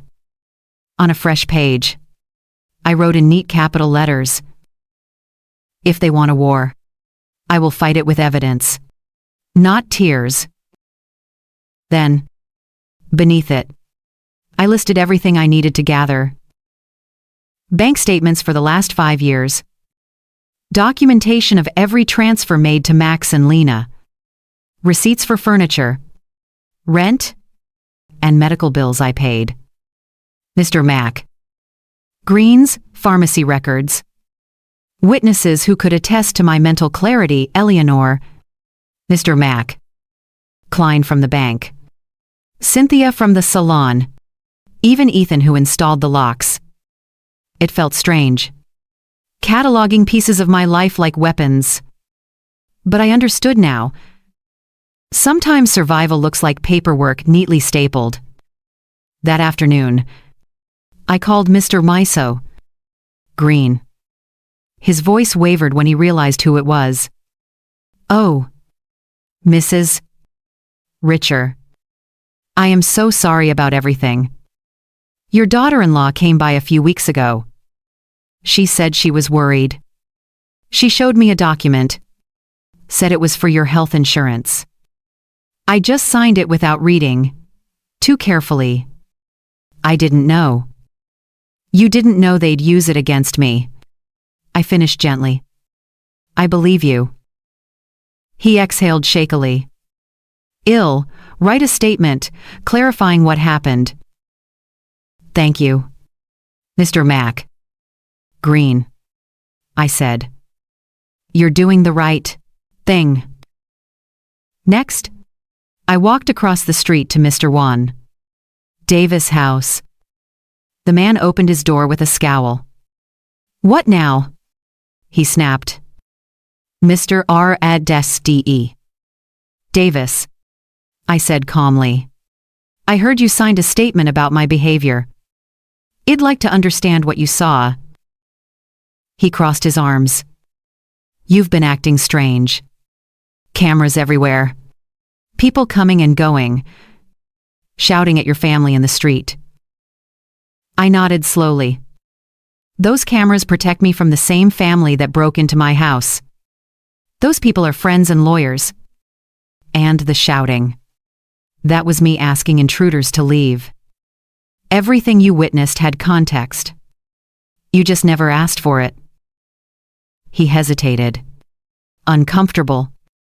"Well, I didn't mean to get involved." "But you did," I said softly. "Next time, ask before you sign." I turned and walked away, leaving him with the echo of his own choices.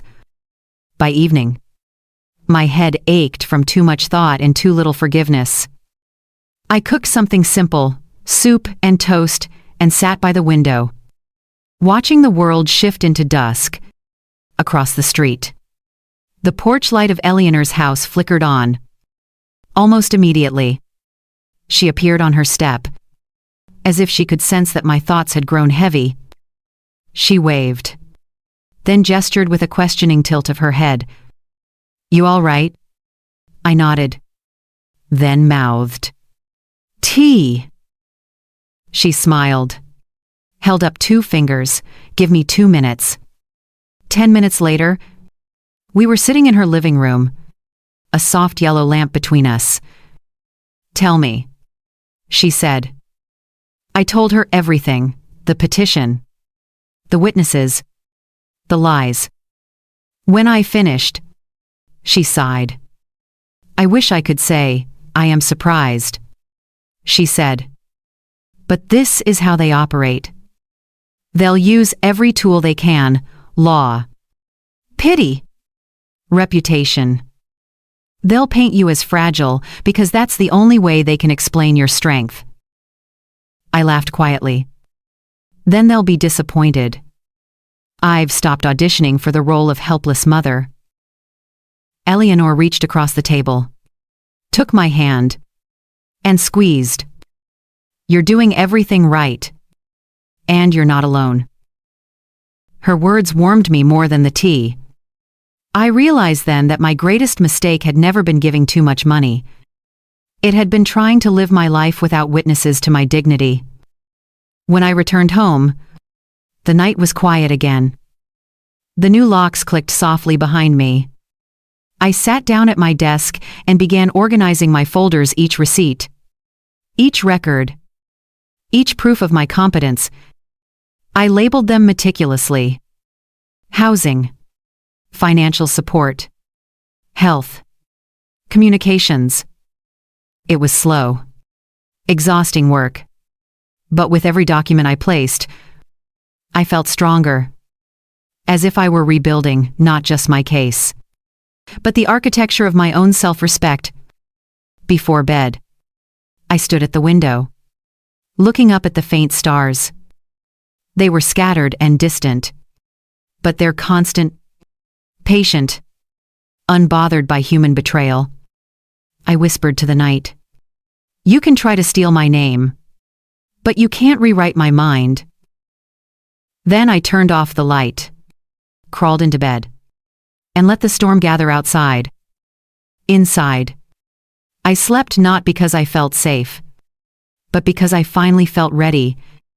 The week that followed felt like walking through fog lit from beneath by lightning. Each day looked calm on the surface, yet charged underneath. I kept my routines, the coffee, the morning walk, the vase of lilies that refused to wilt, but behind every movement lived the pulse of the coming trial. "Mr. Weber called daily. His calm was precise, like a metronome for my anxiety. "They're building a story," he said one morning. "Ours has to be stronger, facts over feelings." Facts. The most expensive word I had ever learned. It had cost me $33,400 and 3 years of motherhood I would never get back. By Wednesday, Weber had gathered copies of my records, transfers, receipts, statements of rent and gifts, all stamped, all dated. "This is your truth, in paper form," he told me, handing me the thick folder. "Now we just have to neutralize their lies." I took the folder home and laid it on the dining room table. The stack looked heavy enough to tilt the balance of justice. Still, the other side was already rehearsing. I knew it. I could almost hear them polishing their words. "She's confused. She's lonely. She's not the woman she used to be." That night, I couldn't sleep. Around 2 a.m., I went into the kitchen and poured myself water. In the glass reflection, I saw my husband's face the way memory paints it: gentle, steady, tired but faithful. "You used to say people lie when they're desperate," I whispered. "Then you laughed and said the truth never needs to shout." I turned off the light and let that sentence keep me company until dawn. 1. Mr. P.O.C. Green's apology. The first crack in their wall came on Thursday. "Mr. Green, my pharmacist, called." His voice trembled with remorse.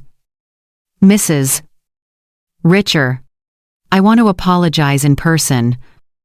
May I stop by the store's break room during your next visit? I owe you a statement." We met that afternoon among shelves smelling of disinfectant and eucalyptus lozenges. He handed me a typed note on company letterhead. "To whom it may concern. Mrs. Renate Richer is a longtime customer. She maintains her prescriptions independently and exhibits clear understanding of dosage and routine. I was misled by a relative who presented a form for signature under false pretenses. I hereby retract my previous statement." He looked up, guilt in his eyes. "They said it was for insurance verification." I signed without reading. "I know," I said softly. "They use trust as ink. He exhaled. Will this help? It will save me, I said, and meant it. 2. The neighbor across the street. 2 days later, I met the other witness. Mr. Davis was raking leaves when I crossed the road. His yard smelled of damp earth and gasoline. He saw me and stiffened. Mrs. Richer, if you've come to argue— No argument, I said. Just curiosity. You said, I shout in the street. Install cameras. Invite strangers. Did you ever ask why? He didn't answer. His rake scratched the gravel. The cameras are there because your friendly neighbors broke into my home. I continued. The strangers are friends helping me rebuild. And the shouting— that was me asking people I fed for years to leave my house in peace. He looked down. Embarrassed. I didn't know the whole story. You didn't ask. I corrected gently. Now you do. I hope you'll correct your mistake before the court date. He nodded once, muttering something that might have been, I am sorry. It wasn't absolution, but it was enough. 3. The lies grow teeth. Sunday evening. Weber arrived with updates. He placed a new envelope on the table. This is their amended petition, he said. They've added evidence photos of you installing cameras, copies of emails you supposedly sent, and a doctor's note claiming you refused evaluation. I frowned. I never refused anything.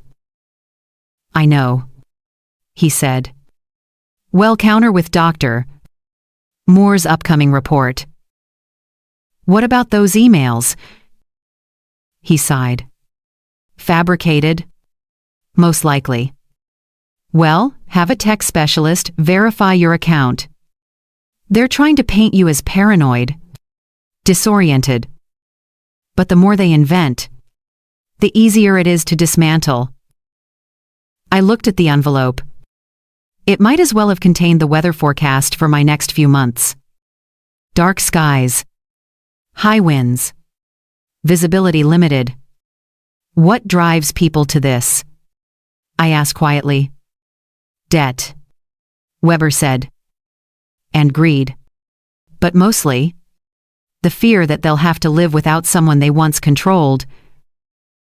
That night, I wrote a single line in my notebook. When they can't own you, they accuse you. 4. Dr. 5. Moore's test. Monday morning, I met Dr. Moore. The neuropsychologist Weber had recommended. The neuropsychologist Weber. Her office smelled of citrus and new paper. She wore reading glasses that hung from a silk cord. And her voice was the kind that made you want to tell the truth, even if it hurt. We spent 2 hours together memory exercises. Logic puzzles. Questions about time, place, and meaning. She asked me to draw a clock. List animals that begin with B. Subtract by sevens from 100. When we finished, she smiled. Mrs. Richter, you have the mind of a chess player. They're going to regret calling you confused. I laughed softly. I hope so. She grew serious again. I see this often: children exploiting competent parents. Ill, prepare a full report for the court. You have nothing to worry about, intellectually or legally. When I left her office, the world felt sharper, more in focus. The clouds above seemed to move with purpose. Proof was coming, and with it, vindication. 5. The letters of truth. The next day, Eleanor and Cynthia from the salon came by with envelopes. Witness statements. Eleanor announced proudly. Cynthia wrote hers on pink stationery because she says justice should smell nice. Cynthia laughed, waving her letter. I told them you were the most clear-headed client I've ever had. You even corrected my math when I charged you wrong last week. I grinned. My new hobby, accurate bills. Eleanor handed me hers. Her handwriting was steady, deliberate.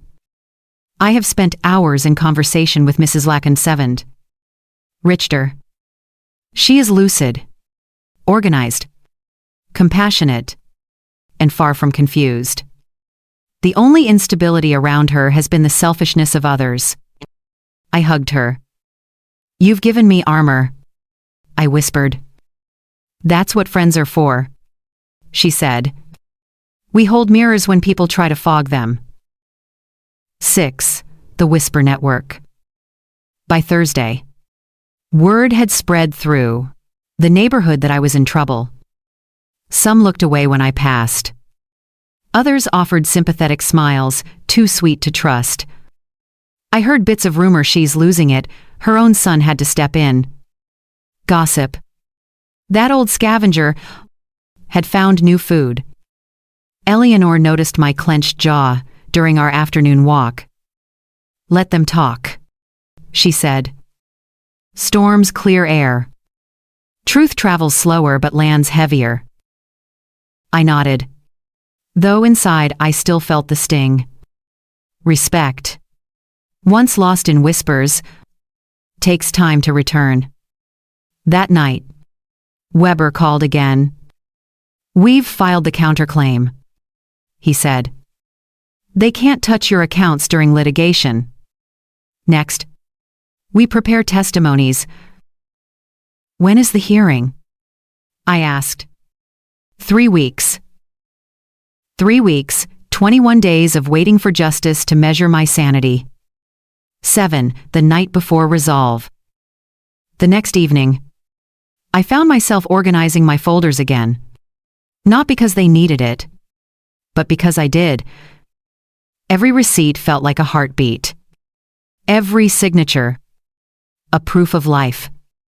I realized that this was what survival looked like at 71, neither dramatic nor glamorous, but meticulously filed. At some point, I looked up from the papers and saw the clock. 10 minutes past midnight. The house was quiet, except for the rain tapping gently on the window. I turned off the lamp and walked to the mirror. The woman who stared back was no longer the frightened mother from months ago. Her eyes were steady, her shoulders square. She had learned the difference between loneliness and peace, between fear and foresight. I whispered to my reflection. They can bring witnesses, but I have evidence. They can tell stories, but I have truth. And truth does not retire. Then I turned off the lights, leaving the room in the calm just before battle, the calm earned, not given. The days began to gather themselves into a formation no longer drifting, no longer soft. Morning after morning, I woke with a list in my head and a steadiness in my bones. The storm was no longer approaching. It was circling, and I was busy pitching my tent, staking it deep, organizing every rope. I started each day the same way. Coffee in the blue mug, notebook open, 3 lines to anchor me. Facts, not fear. Boundaries, not bargains. Dignity, not drama. I spoke them out loud. The house learned them too. Mr. Weber and I met every other day at my dining table. He arranged folders like a conductor setting, sections of an orchestra. Medical, financial, security, communications, witnesses. He had a way of asking questions that felt like sharpening a blade without testing it on your skin. Tell me, he'd say. What did you do the morning after the wedding? I wrote the numbers. ID answer. Rent. Groceries. Gifts. $33,400. And Why did you install cameras? Because safety is a sober decision, not a symptom. And why did you cancel the transfers? Because love had turned into an invoice. He nodded, satisfied, as if the answers were tools that now fit their handles. We practice testimony. That word used to frighten me, testimony, as if it belonged only to Bibles and courts and people braver than me. Now, it was an honest conversation with the volume set to official. He sat where a judge might sit. I sat where I would.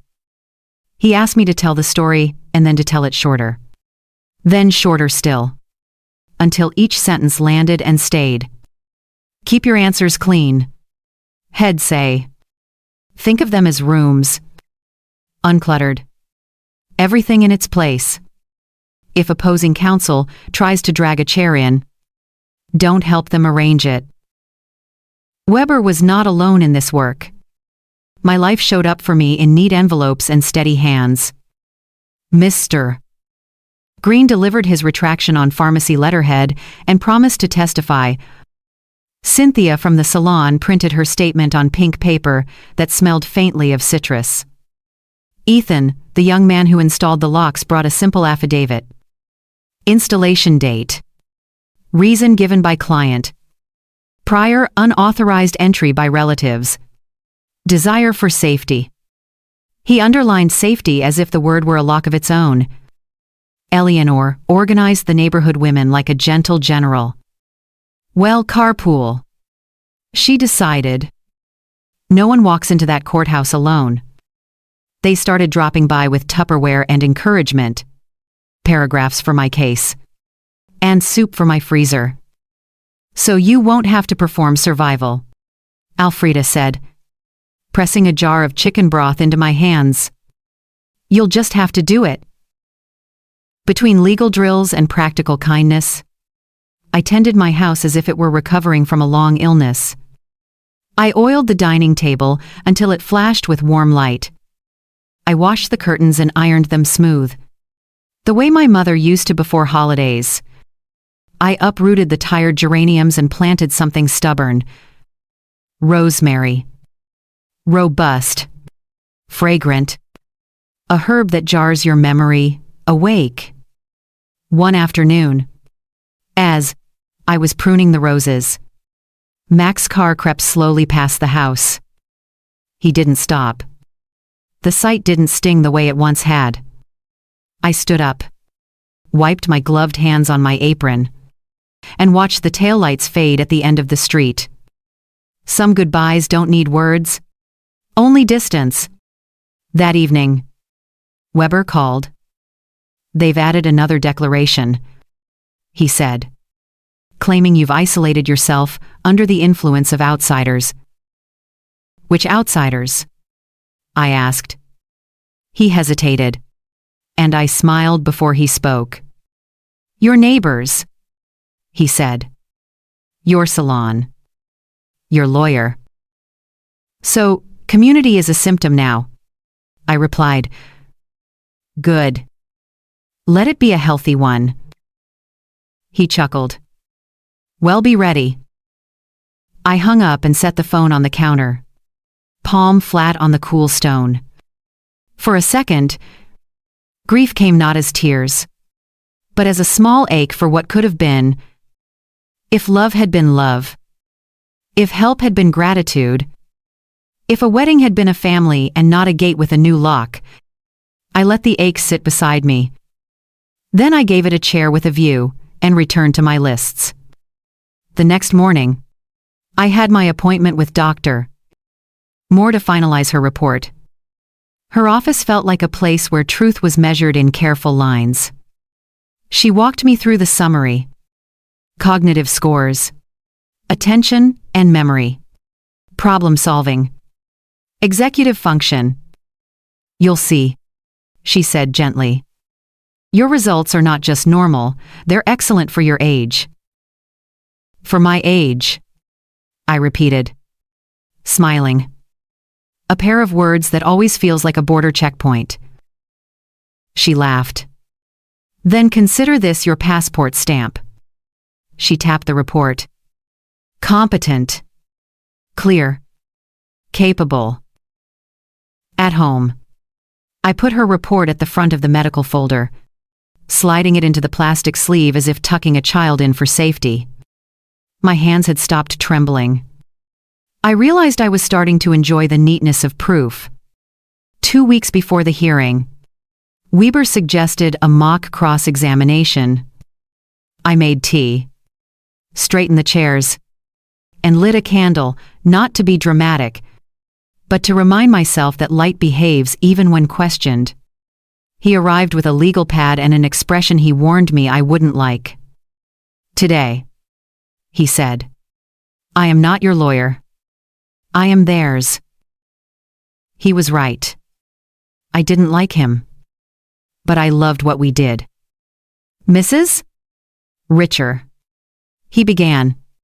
Isn't it true that you became paranoid and installed cameras you didn't need? I installed cameras because people entered without an permission, I answered. Safety is not paranoia.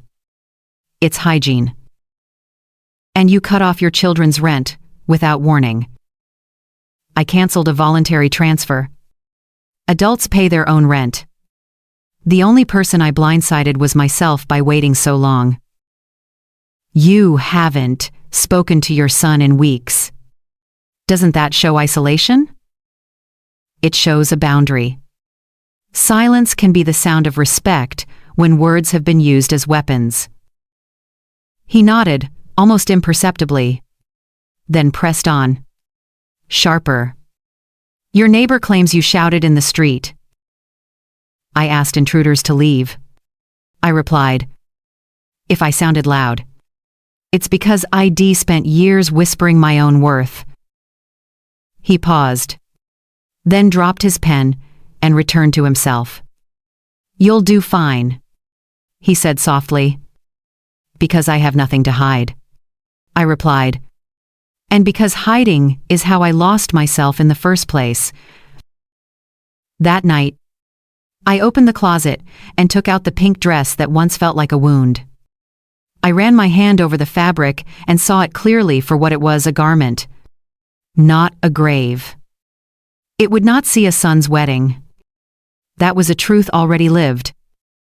But it could see me, alive, standing in my own life. I hung it back, carefully, next to a simple black suit I hadn't worn in years. When the trial date was 1 week away, Eleanor insisted we go shopping. Not for armor, she said. For comfort. She steered me to a small boutique owned by a woman named Marisol who had kind eyes and quick hands. We need something that says, steady, Eleanor told her. No adornment. No spectacle. Marisol looked me over like a tailor with a poet's patience. Soft charcoal. She decided. A jacket with shape.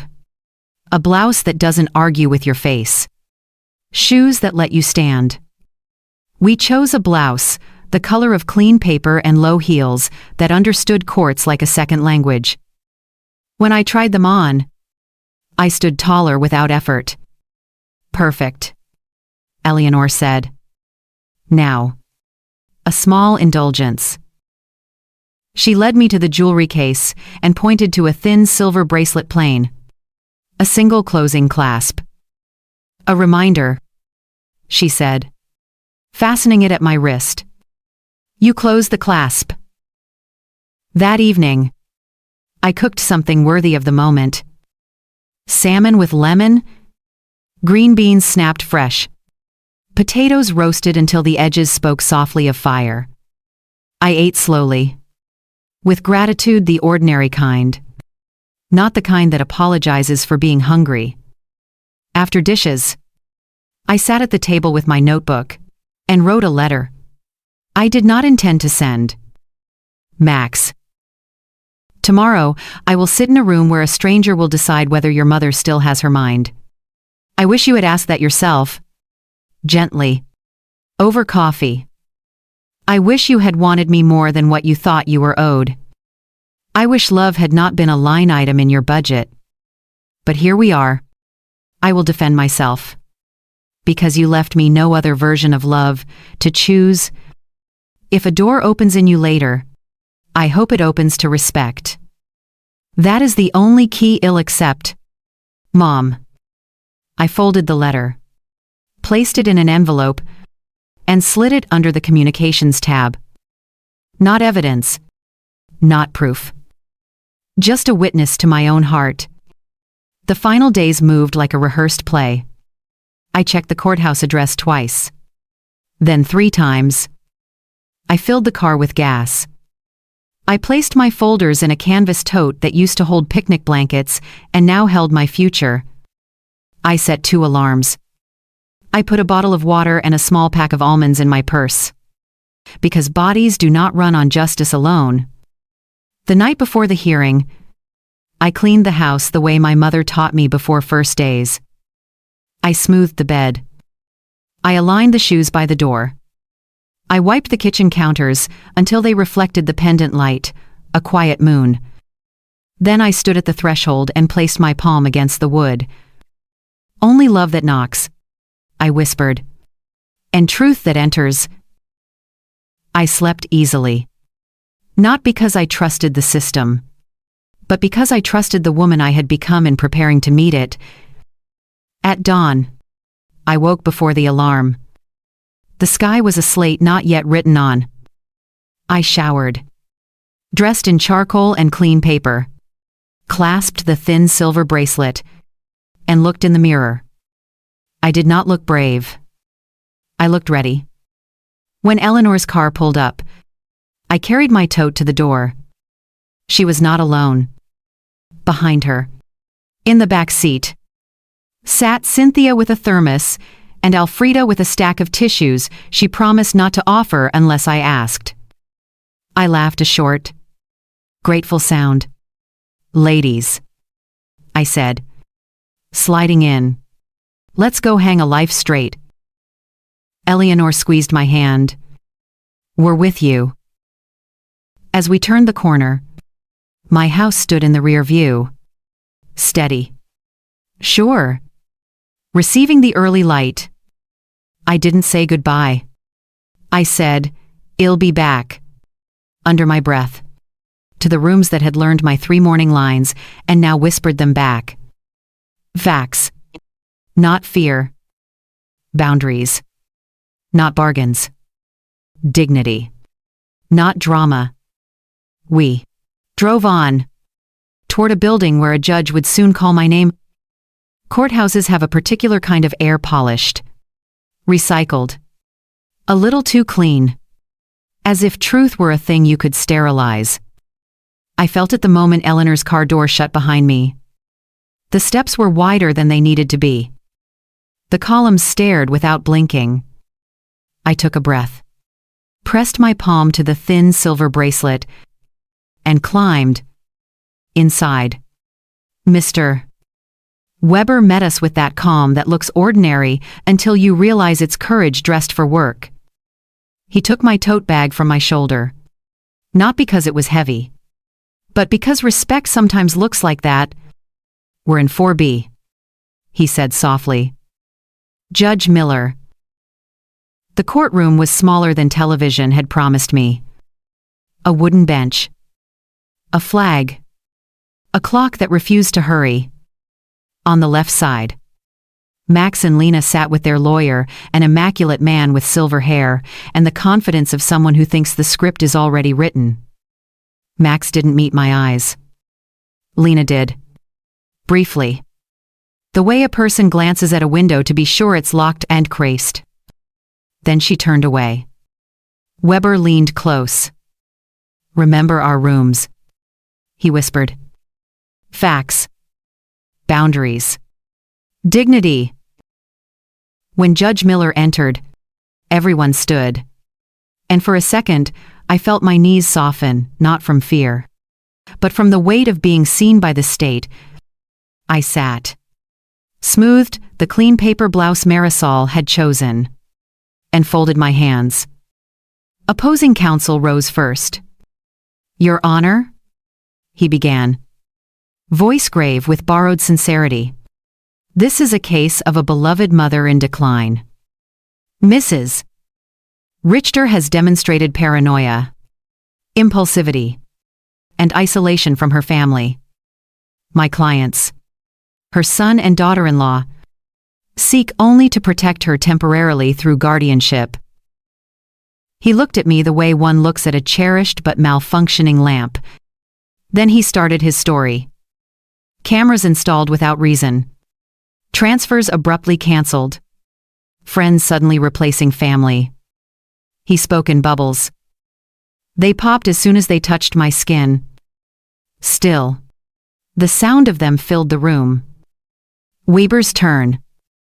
He stood, buttoned his jacket, and let the silence settle before he broke it. Your Honor, this is not a case of decline. It is a case of awakening. My client, a competent 71-year-old woman, ended years of voluntary financial support to two capable adults.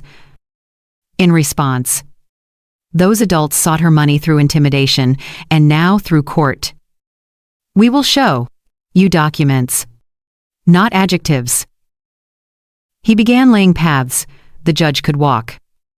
Dr. Moore's evaluation, bank records, call logs, the retraction from Mr. Well, Green, photographs of the uninvited visit with the gray-suited lawyer. He didn't rush. Truth never needs to jog.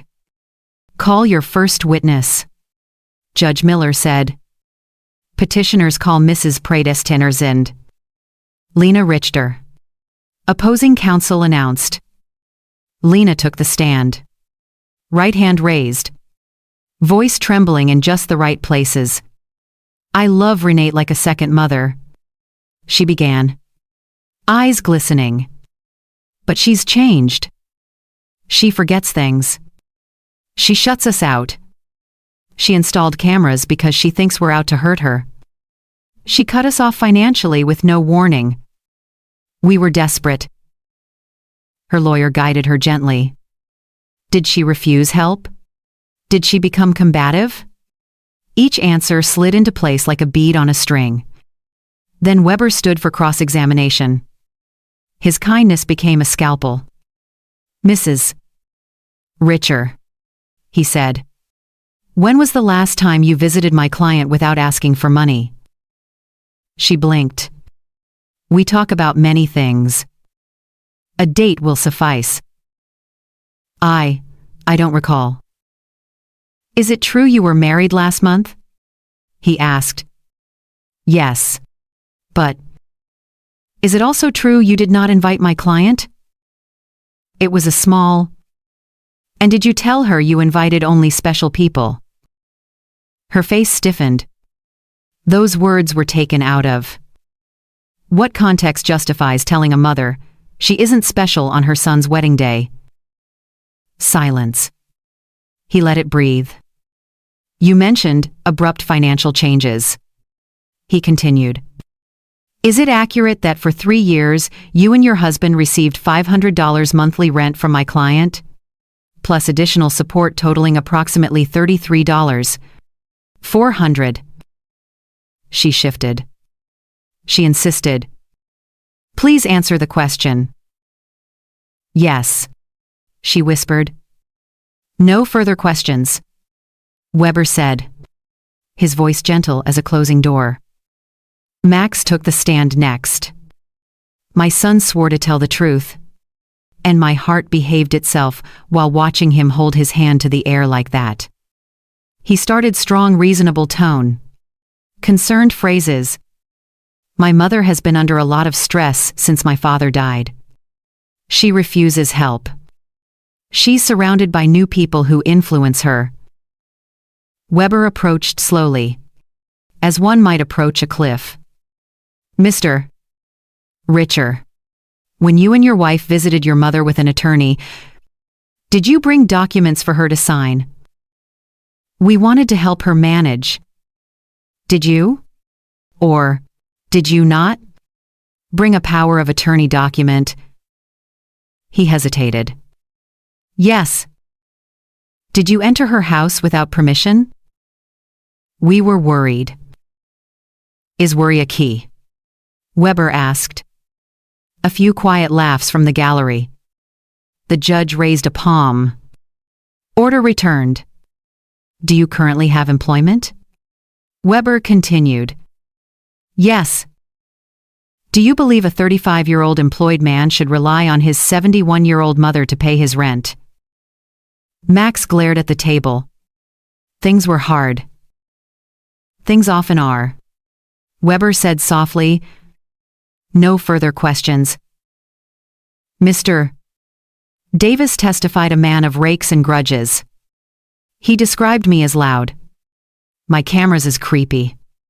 My visitors as strangers. Under cross. He acknowledged he had never asked me a single question. So your expertise, Weber concluded, is observing from a distance and guessing. Mr. Davis swallowed hard. I suppose. Then came Mr. Partnote. Green. Clutching his retraction as if it were a life preserver. He apologized to the court. To me. To his profession. I was misled. He said plainly. Mrs. Richter manages her own purchases responsibly. I regret my earlier signature. The judge nodded. Receiving the weight of that Opposing counsel called their expert a doctor. Lehman, who had never examined me. He spoke in generalities. Decline. Isolation. Refusal. When Weber rose, he needed only 3 questions. Doctor, have you administered any tests to my client? No. Have you met my client? No. Then your testimony concerns elderly patients in general, not this woman in specific. A pause. Correct. Thank you. No further questions. Our turn. Defense calls Dr. 7. Elaine Moore. Weber said. Dr. Moore walked like a person who carries instruments you can't see. She described. Methodically. The evaluation she performed. Memory. Attention. Executive function. Judgment. She used numbers. Not adjectives. She explained my scores and what they meant. In my professional opinion, she concluded, Mrs. Richter demonstrates normal to above normal cognitive function for her age. She is fully capable of managing her affairs. Opposing counsel tried. But couldn't a competent person still be confused by stress? Of course. Dr. Moore said, but competence is demonstrated through decisions aligned with goals and safety. In Mrs. A. Richter's case, ending voluntary financial support after documented exploitation is a sign of clarity, not confusion. Defense calls Mr. Takshan Reedy. Jonathan Klein. Weber continued. Mr. Klein, necktie slightly crooked. Dignity, intact, testified about the canceled transfers. She came in with a list. He said. She asked intelligent questions about protections and limits. In my professional opinion, she was resolute. Not erratic. Ethan followed. Simple as a well-fitted bolt. He described the locks, the cameras. The reason I gave him. Unauthorized entry by relatives. She knew exactly what she wanted. He said. Safety. Cynthia from the salon testified briefly how I scheduled. Paid. Corrected. A miscalculated total with good humor. The courtroom smiled with her. Even judges have hair. Finally. Eleanor. She didn't dramatize a thing. She spoke plainly about tea. Walks. Lemon bars so tart, They teach your mouth how to tell the truth. The gallery chuckled. The judge did not. Mrs. Brooks. Opposing counsel asked, "Are you influencing Mrs. Bursakinit Richter against her family?" Eleanor tilted her head.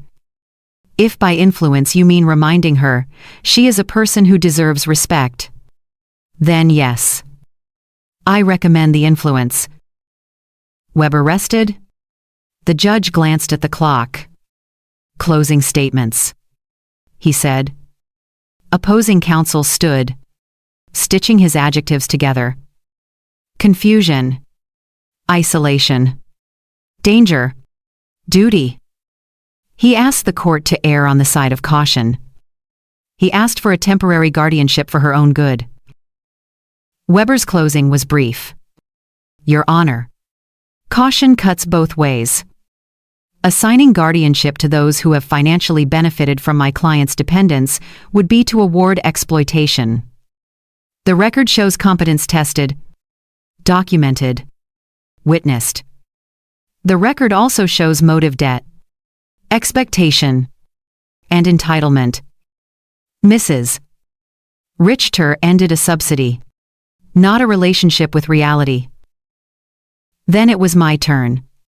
Weber had warned me I didn't have to speak. "You've already spoken through the evidence." But I stood anyway. Not to perform. To be recorded. "Your Honor," I said, "I have made many mistakes in my life. Being confused is not one of them today. I loved my son with money because I was afraid love without money would not be enough. That was my mistake. I ended that mistake. My locks. My transfers. My friends. My lawyer, they are not symptoms. They are a woman learning the shape of her own life and deciding to keep it." I looked at Max. He did not look back. "I am not asking this court to fix my family," I finished. "I am asking it to leave my mind in my own hands." The judge nodded once. Slowly. "This court will recess and return with a ruling." The gavel sounded, soft as a heartbeat. People stood, stretched, murmured. Weber touched my elbow.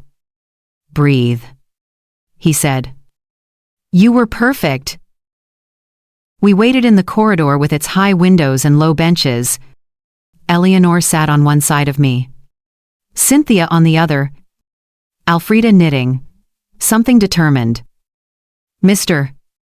Green passed with a small wave. Across the hall, Max whispered urgently to his lawyer. Lena's eyes were hard glass. Time lengthened. Then the bailiff called us back. We took our seats. I folded my hands, felt the bracelet cool against my skin, and stared at the grain of the defense table. The wood had a line running through it straight, unbothered. I traced it with my eyes and thought, hang a life straight. Judge Miller entered. We rose, sat. His face revealed nothing. He lifted the file, tapped it once, and began to speak. Judge Miller lifted the file and tapped it once, an ordinary sound that rearranged the air. He looked down at his notes, then at me, then at the room that held our story, like a container that would soon be sealed. "This is a petition for guardianship over Mrs. Personis Renate Richter," he began, voice even, unhurried. "I have reviewed the filings, the testimony, the exhibits, and the evaluations. The law requires clear and convincing evidence that the respondent is unable to manage her personal or financial affairs. That is a high standard on purpose." He paused. Somewhere in the back row a chair creaked, embarrassed by its own noise. The petitioners allege cognitive decline, paranoia, and impulsive behavior. They rely on 2 lay witnesses and a physician who has not evaluated the respondent. Their narrative, boiled down, is that a woman's new boundaries feel like disorder to those who benefited from the absence of those boundaries. He turned a page. I heard the paper move like a curtain between acts. The respondent's case presents contemporaneous documentation. Bank records, call logs, written communications, and credible witness testimony. The court received a neutral, comprehensive neuropsychological evaluation from Dr. Rowe Moore, which finds the respondent competent indeed. Better than average for her age regarding memory, attention, and executive function. We also have direct testimony from the bank manager who processed the cancellation of voluntary transfers and the installer who implemented security after an uninvited entry. Further, a pharmacist retracted a prior statement obtained under misleading circumstances. He set the file down and folded his hands. Facts matter. Motive matters too. My heart made a quiet fist and then unclenched. On this record, he said, the petitioners have not met their burden. The court finds Mrs. Roques.agfns richer, competent to manage her financial and personal affairs. The petition for guardianship is denied. The word landed like a key in a lock that had always been mine. Behind me, Eleanor exhaled a prayer. To my left, Weber's hand rested on the table steady, like a lighthouse. Judge Miller waited for the room's small tremor to pass. In addition, he continued, the court is troubled by evidence suggesting financial dependence by the petitioners and coercive efforts to obtain a power of attorney. While I am not making findings beyond the scope of this petition, I am issuing the following orders to prevent future harm. He read them calmly, each line a rung on a ladder out of a well. First, no party is to enter Mrs. Lotted Richer's residence without explicit invitation. Second, all communications regarding financial matters must be conducted through counsel unless the respondent initiates contact. Third, any attempt to misrepresent the respondent's condition to third parties may be grounds for sanctions. He lifted his eyes to Max and Lena. I am also awarding reasonable attorney's fees to the respondent, to be paid by the petitioners. His tone did not gloat. It simply placed things where they belonged. Lena's mouth fell open, then closed with a click. Max stared at the table as if it had betrayed him by being level. The judge gathered the file. Families are not businesses, and love is not collateral. This court is adjourned. The gavel touched wood, 1 syllable. Final and clean. For a moment, the room did not move. Then it became a room again. People stood. Garments rustled. The flag did what flags do exist. I stayed seated, palms open on the table, as if I were catching rain. The sound around me dulled into a single note of relief. Weber crouched beside my chair. Breathe, he said. Though I already was. You did it? I told the truth, I answered. You carried it to shore. Eleanor appeared at my shoulder with the speed of someone who has practiced saving lives.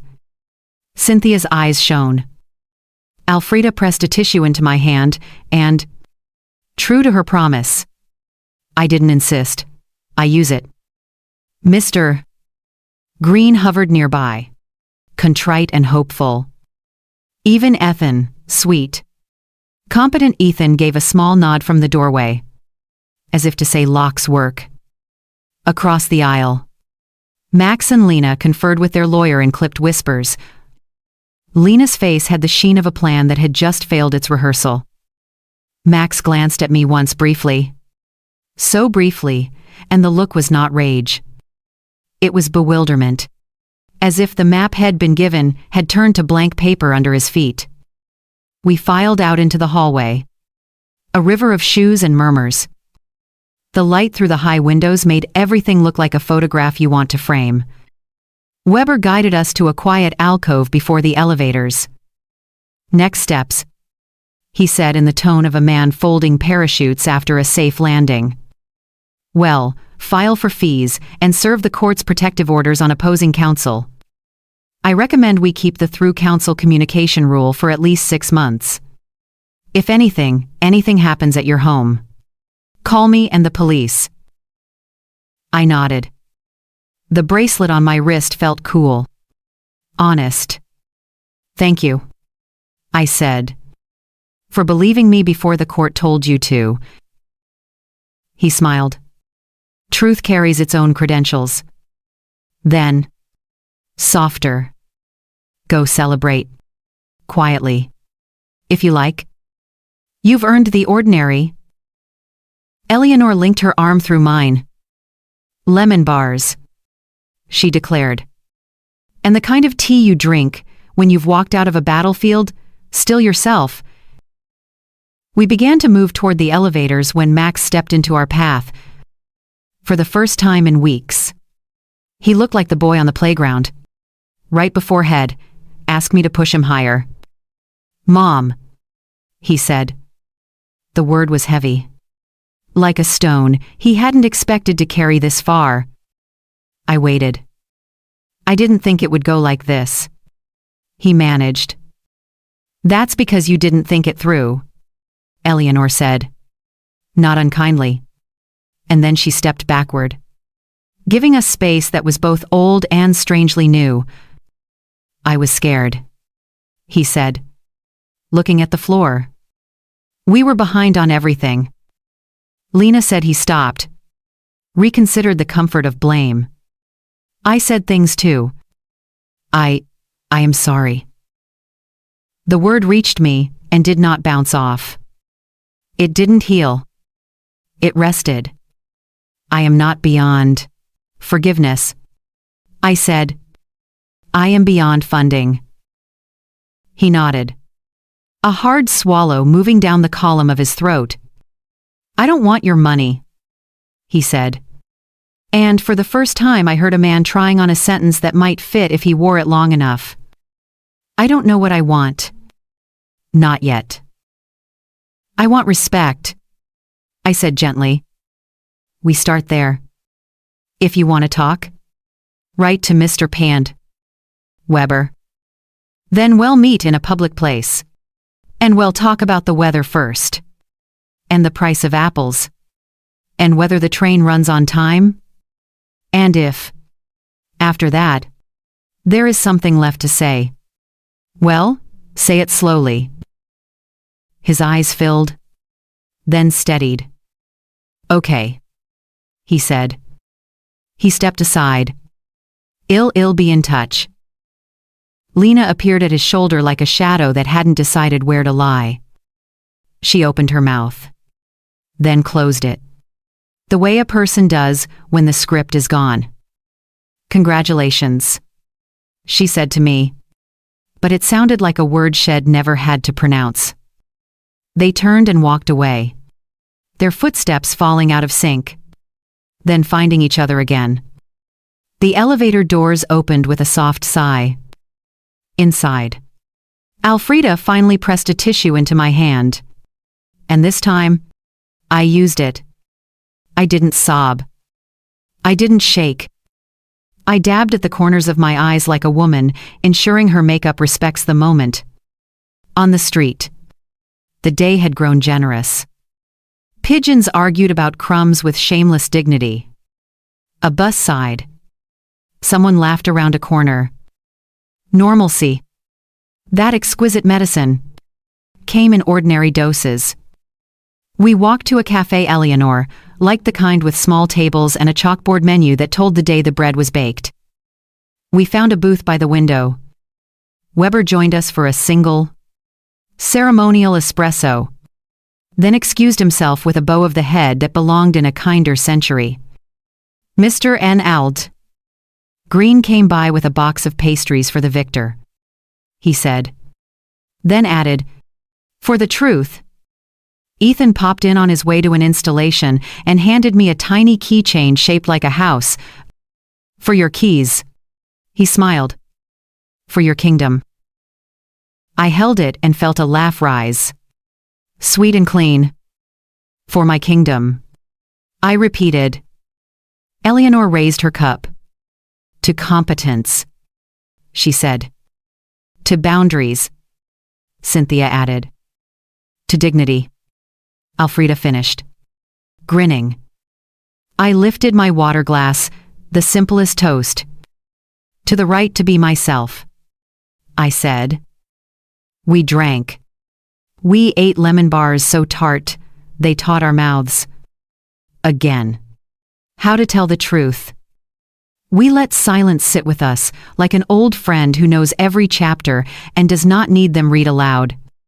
Later, at home, I placed the court order in the communications folder and slid the fee award under legal with the satisfaction of a book clicking into its shelf. I stood at the window and watched the afternoon lean toward evening. The hydrangeas nodded, as if someone had told them a secret. The camera on the porch blinked once alert. Content. In my notebook, I wrote. The court returned my mind to me, though it never left. They asked for a key. The judge handed me a door. Relief is not loud. It is accurate. I set down the pen and opened the closet.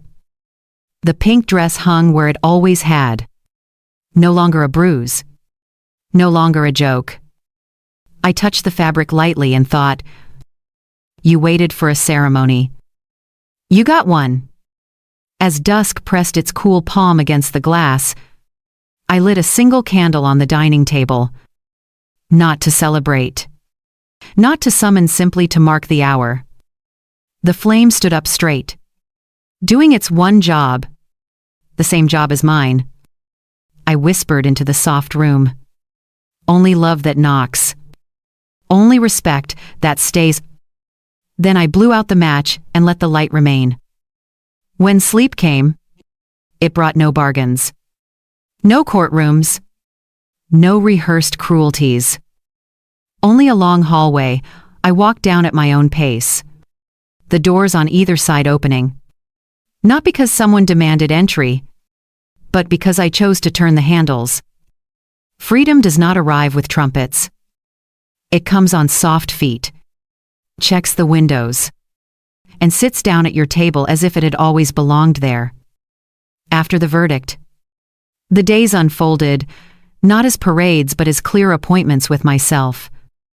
Sleep that held, meals that tasted, silence that listened back. The first morning home, I brewed coffee and didn't brace for the phone. It stayed obediently still on the counter, like a tool that had finally learned its place. Sunlight moved across the floorboards and paused at my chair, warming the same patch of wood where I had once counted dollars I could no longer afford to give. I opened my notebook and wrote only one line. Now what I keep becomes what I can give on purpose. The question of the house answered itself slowly. Like a polite guest, I had loved these rooms. They had held my mistakes gently and my corrections firmly. But liberation has a weight limit. I walked from space to space, hand on the dining table, cheek near the cool window, palm against the door that had learned my blessing. I knew. It was time to exchange square footage for sky. Sell. I told Mr. Weber, who recommended a realtor with a steady handshake and no patience for theatrics.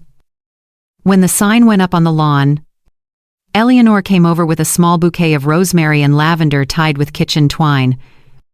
For courage and clarity, she said.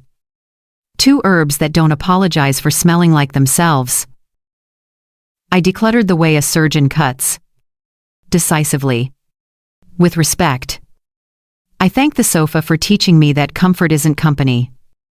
I thanked the extra set of dishes for reminding me that abundance without gratitude is just inventory. I kept the blue mug, the silver bracelet, my notebooks, and the pink dress. Not for grief. Not for punishment because it had become an artifact of my own turning. Prospective buyers drifted through with the soft murmurs of people imagining themselves. I watched them from the porch, sipping water, letting the house practice being someone else's. When the offer arrived fair, clean, unconditional, I signed with the same calm that had canceled transfers. This, too, was a boundary. I will not carry more than I am. The day of closing, I took one last walk through the rooms. In the kitchen, the sunlight made a lace of the blinds on the floor. In the bedroom, the mirror held me without commentary. At the front door, I pressed my palm to the wood. "Only love that knocks," I whispered. And then, with a smile, I felt from the bones outward. "And only journeys that begin." I moved into a light-filled apartment 2 blocks from the river. Smaller. Yes. Easier to clean. Impossible to get lost in, especially for a woman who no longer intends to misplace herself. The first night, I slept with the windows cracked so the city could tell me its soft inventories. Wheels on pavement. Voices crossing a street. The low hum of a world that continues. The second night, I slept without dreaming of courtrooms or doors. The third night, I slept because it was night and bodies are allowed to rest. With the proceeds from the house, I did 2 things. The first was practical. I met with a financial planner recommended by Weber MS. Singh. A woman with kind eyes and a talent for turning the future into columns that cooperate. We built what she called a quiet fortress. Conservative investments. Clear beneficiaries. Passwords that didn't have birthdays in them. The point, she said, is to be boring on purpose. I liked the sound of that. I had had enough excitement for a novel. The second thing I did was a ceremony. I wrote a check, half of what remained after security, to an organization that protects elders from financial abuse. I wrote it in a cafe with a croissant I wasn't sharing, and a pen that made the numbers look calm.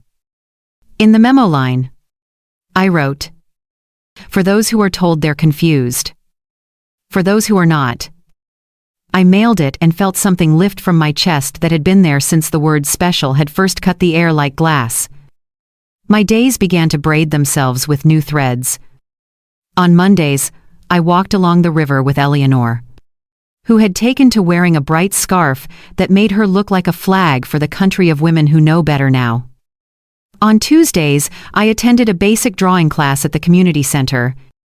The teacher, a man with graphite always on his fingers, told us to look at negative space, the shape of what isn't there. I sketched the curve of a lamp by shading the air around it and realized I had been practicing this for months. Rendering absence until presence appears. On Wednesdays, I volunteered at the legal clinic for seniors. I made tea, copied forms, and learned to say, "Let's write that down," the way Weber does, turning panic into paragraphs. Sometimes a woman would come in clutching a folder the way a person clutches a life vest. I would sit beside her and say, "Paper does not abandon you." Then we would stack her truth until it stood.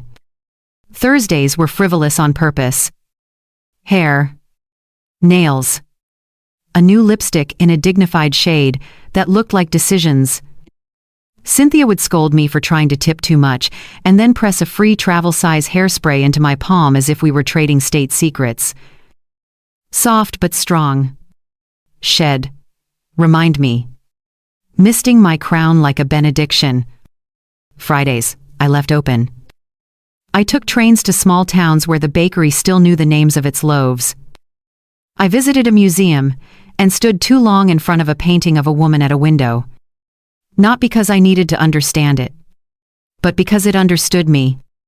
I sat in parks with a book I didn't pretend to read and watched fathers catch children at the bottom of slides. I blessed them again.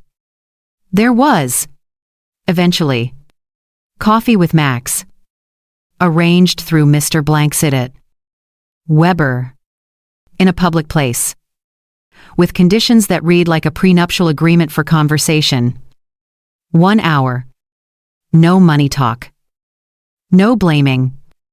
The right to end early without explanation. He arrived late. Rumpled. Eyes ringed but sober.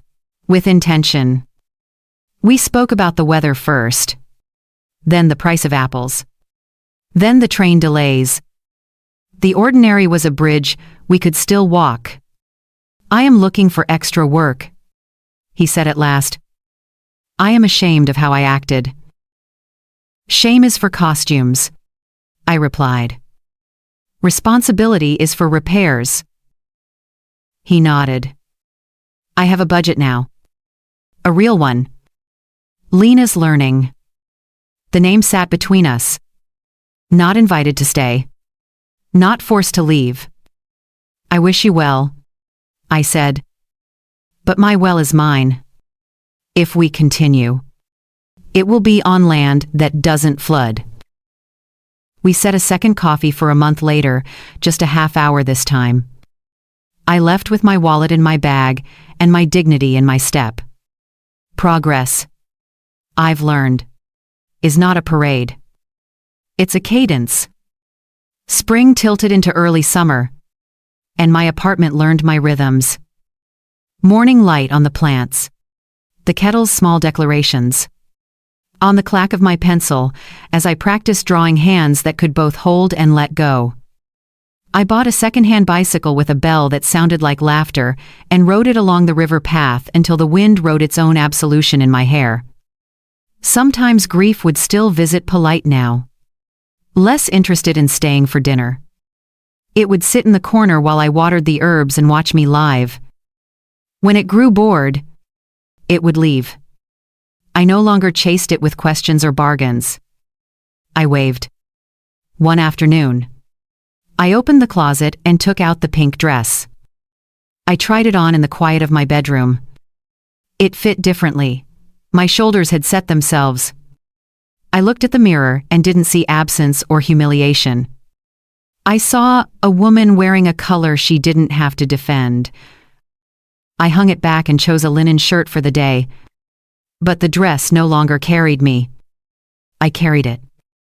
Eleanor and I threw a small housewarming, 6 women. Lemon water. And a cake. Alfreda swore was simple, but arrived like a crown. We put our names in a hat and pulled the next toast. No speeches. No confessions. No, how could they? Only laughter. Stories about bus schedules. And a collective agreement that ordinary life is a miracle we'll never get used to. At the end of summer, I booked a week-long art retreat at a lakeside studio a few towns over. The first morning there, the instructor told us to paint something we couldn't say. I painted a door. Not the old one, with a lock I had to bless, but a new one opening onto water. The threshold bright as breath. I titled it Only Love That Knocks. The instructor stood behind me for a long time, without speaking. When he finally did, he said, "You've learned negative space." I smiled. I had a good teacher, I said, and meant the last year. On my final evening at the lake, I sat alone on the dock and watched the sky negotiate with the water. The air smelled like pine and patience. A heron lifted itself up from the reeds and made a winged decision. I felt the old ache and the new piece share a chair and realized they had started to get along. Back home, I took the donation receipt from the organization and pinned it inside my closet near the pink dress, a private museum label. Liberation. Mixed Media. 2025. Materials. Paper. Ink. Courage. Community. I laughed aloud at myself and left it there. In my notebook, I wrote, "I did not buy this calm. I practiced it. Safety is a ceremony I perform daily. Freedom is not the absence of need. It is the presence of choice. Then I added a fourth line. One I hadn't been brave enough to write until that night. I forgive the part of me that thought love was a receipt. The city quieted. My apartment breathed. I washed my coffee cup and set it upside down on the drying mat. A small cathedral of daily devotion. Before bed, I stood at the window and watched two bicycles glide past in companionable silence. I didn't envy them. My wheels were already turning. When the lights were off, I whispered into the dark. Not as a wish, but as a punctuation. I am not a victim. I am not a martyr. I am a person who kept the key. Sleep came, simple and exact. Like a door closing gently on a room that knows you'll return. A year is both a breath and a book. When I think of the woman I was, the afternoon I dialed a phone to ask about a wedding. I can still feel her pulse fast, hopeful in the wrong direction. When I think of the woman who stood in court and said, "Leave my mind in my own hands," I feel a steadier beat. And when I think of the woman writing this now, by the window of her river apartment, dusk, arranging itself into a soft sentence, my sentence, I feel something else. Continuity. Not victory. Not survival. Continuity. The quiet courage of going on as oneself. The year has worn itself into my rooms, the way water teaches stones their names. I can walk through this life with the lights off and not hit a single edge. The kettle clicks. The plants lean. The bicycle waits politely by the door. I have made a small museum out of ordinary moments. The way the morning trains confess their destinations. The way the baker tilts the bag so the bread breathes on the walk home. The way my pencil leaves evidence of thought on paper, I don't have to defend.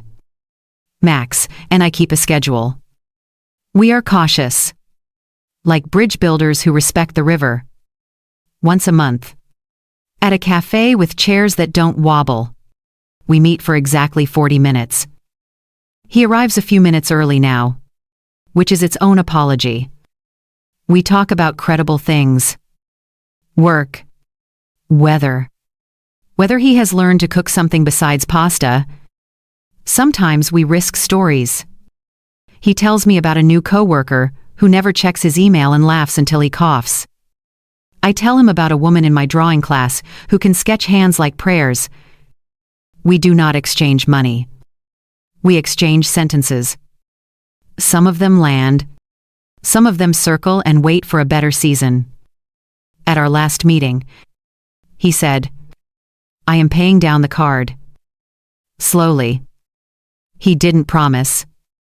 He reported. Progress likes verbs more than vows. He mentioned counseling. He did not ask me to love him like before. He asked me a smaller, braver thing. Will you keep meeting me? Even if it's awkward? I said yes. Awkward is a town on the road to honest. Lena stays off stage. That is not a cruelty. It is a boundary dressed in neutrality. She sends an occasional message through Weber updates, the way one might send weather reports. Factual and dry. We found a cheaper apartment. I took a second shift. I wish her competence. Quietly. I do not wish her harm. There is no room in this apartment for revenge. It's unfurnished and never needed. Eleanor has become my cartographer. We map our weeks in walks and errands and occasional rebellions. She taught me to haggle at the farmer's market, say it like a compliment. Renate. And I taught her to keep a notebook by the door labeled keys. Appointments. Important thoughts that try to escape.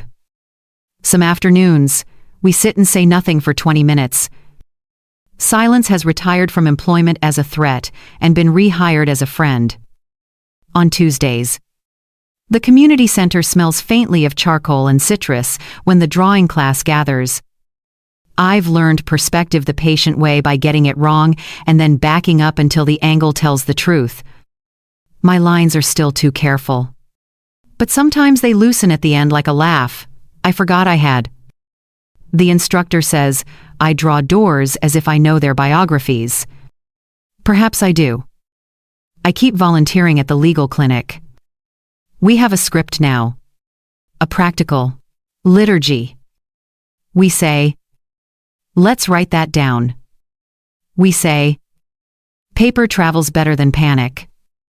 We say, your worth is not collapsing just because someone else benefits when you doubt it.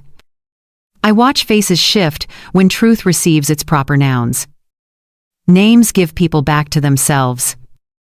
The check I mailed to the Elder Protection Organization became a letter on nice letterhead. Then a thank you call. Then an invitation to speak at a small fundraiser. I said no to microphones and yes to 3 short paragraphs printed on the program. They read, I gave for the years, I mistook fear for love. I gave for every door that opened, because a lie borrowed my name. I gave because competence should not need a witness. But sometimes it does. Be that witness. I kept a copy and slid it into the communications folder, which has learned to behave like a memoir. I still have the pink dress. I wear it twice a year, once on the day the judge said denied, and once on whatever day in spring makes the river sound like it is trying out laughter. The first time I wore it in public, a woman at the cafe said, You look like a person who decided something. I told her I did. My hair is softer now. The color gentler. The cut quiet. Cynthia insists on the adjective sleek, which makes us both laugh. She has stopped undercharging me, and I have stopped over-tipping her. Reciprocity, it turns out, can be learned even this late in life. Alfreda knits a scarf for every holiday, no one asked for. We wear them all the same. Ethan installed a tiny peephole camera at eye level because technology should meet you where you are. And he's right. On the anniversary of the court date, I baked a lemon loaf from Eleanor's recipe, the one that corrects the mouth without punishment. I sliced it carefully and wrapped 2 pieces. One for Eleanor. One for Mr. Elias Weber. When I delivered his piece, he happened to be between meetings. He lifted the foil, inhaled like a person, blessed in a tradition he suddenly believes in, and said, You know, Mrs. Richer, courts are not built to teach grace. But sometimes they do it anyway. We toasted with coffee in paper cups. Unceremonious and perfect. Grief still stops by. It has better manners. It wipes its feet. It stays for a cup of tea and says, Remember when he was 5 and fell asleep with 2 toy cars in his hands? And I say, I do. And we agree to let that be enough. When it leaves, it forgets something on the chair, an old expectation, a rigid story, and I put it in a small box labeled, Not Mine. The box is almost full. Some evenings the river argues with the wind. The water wants to keep its reflections. The wind prefers a rough draft. I stand at the railing and watch them negotiate. It comforts me that neither wins. Motion is the treaty. Here is what I know now that I did not know when all of this began. Love that demands receipts is debt, not devotion. Silence can be sanctuary or sentence. You get to pick which. Boundaries are not walls. They are bridges with posted weight limits. Help is holy when it is invited and humiliating when it is assumed. Dignity whispers. Listen for the whisper. Here is what I suspect but cannot prove. The life you want is often hiding inside the word no. You're afraid to say it kindly.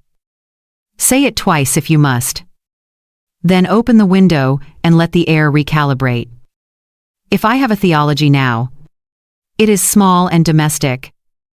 I believe in locks that click.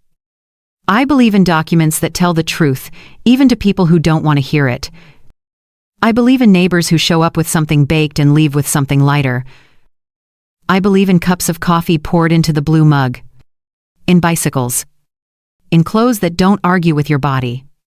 In the genius of routine. I believe in courtrooms where paper is heavier than performance.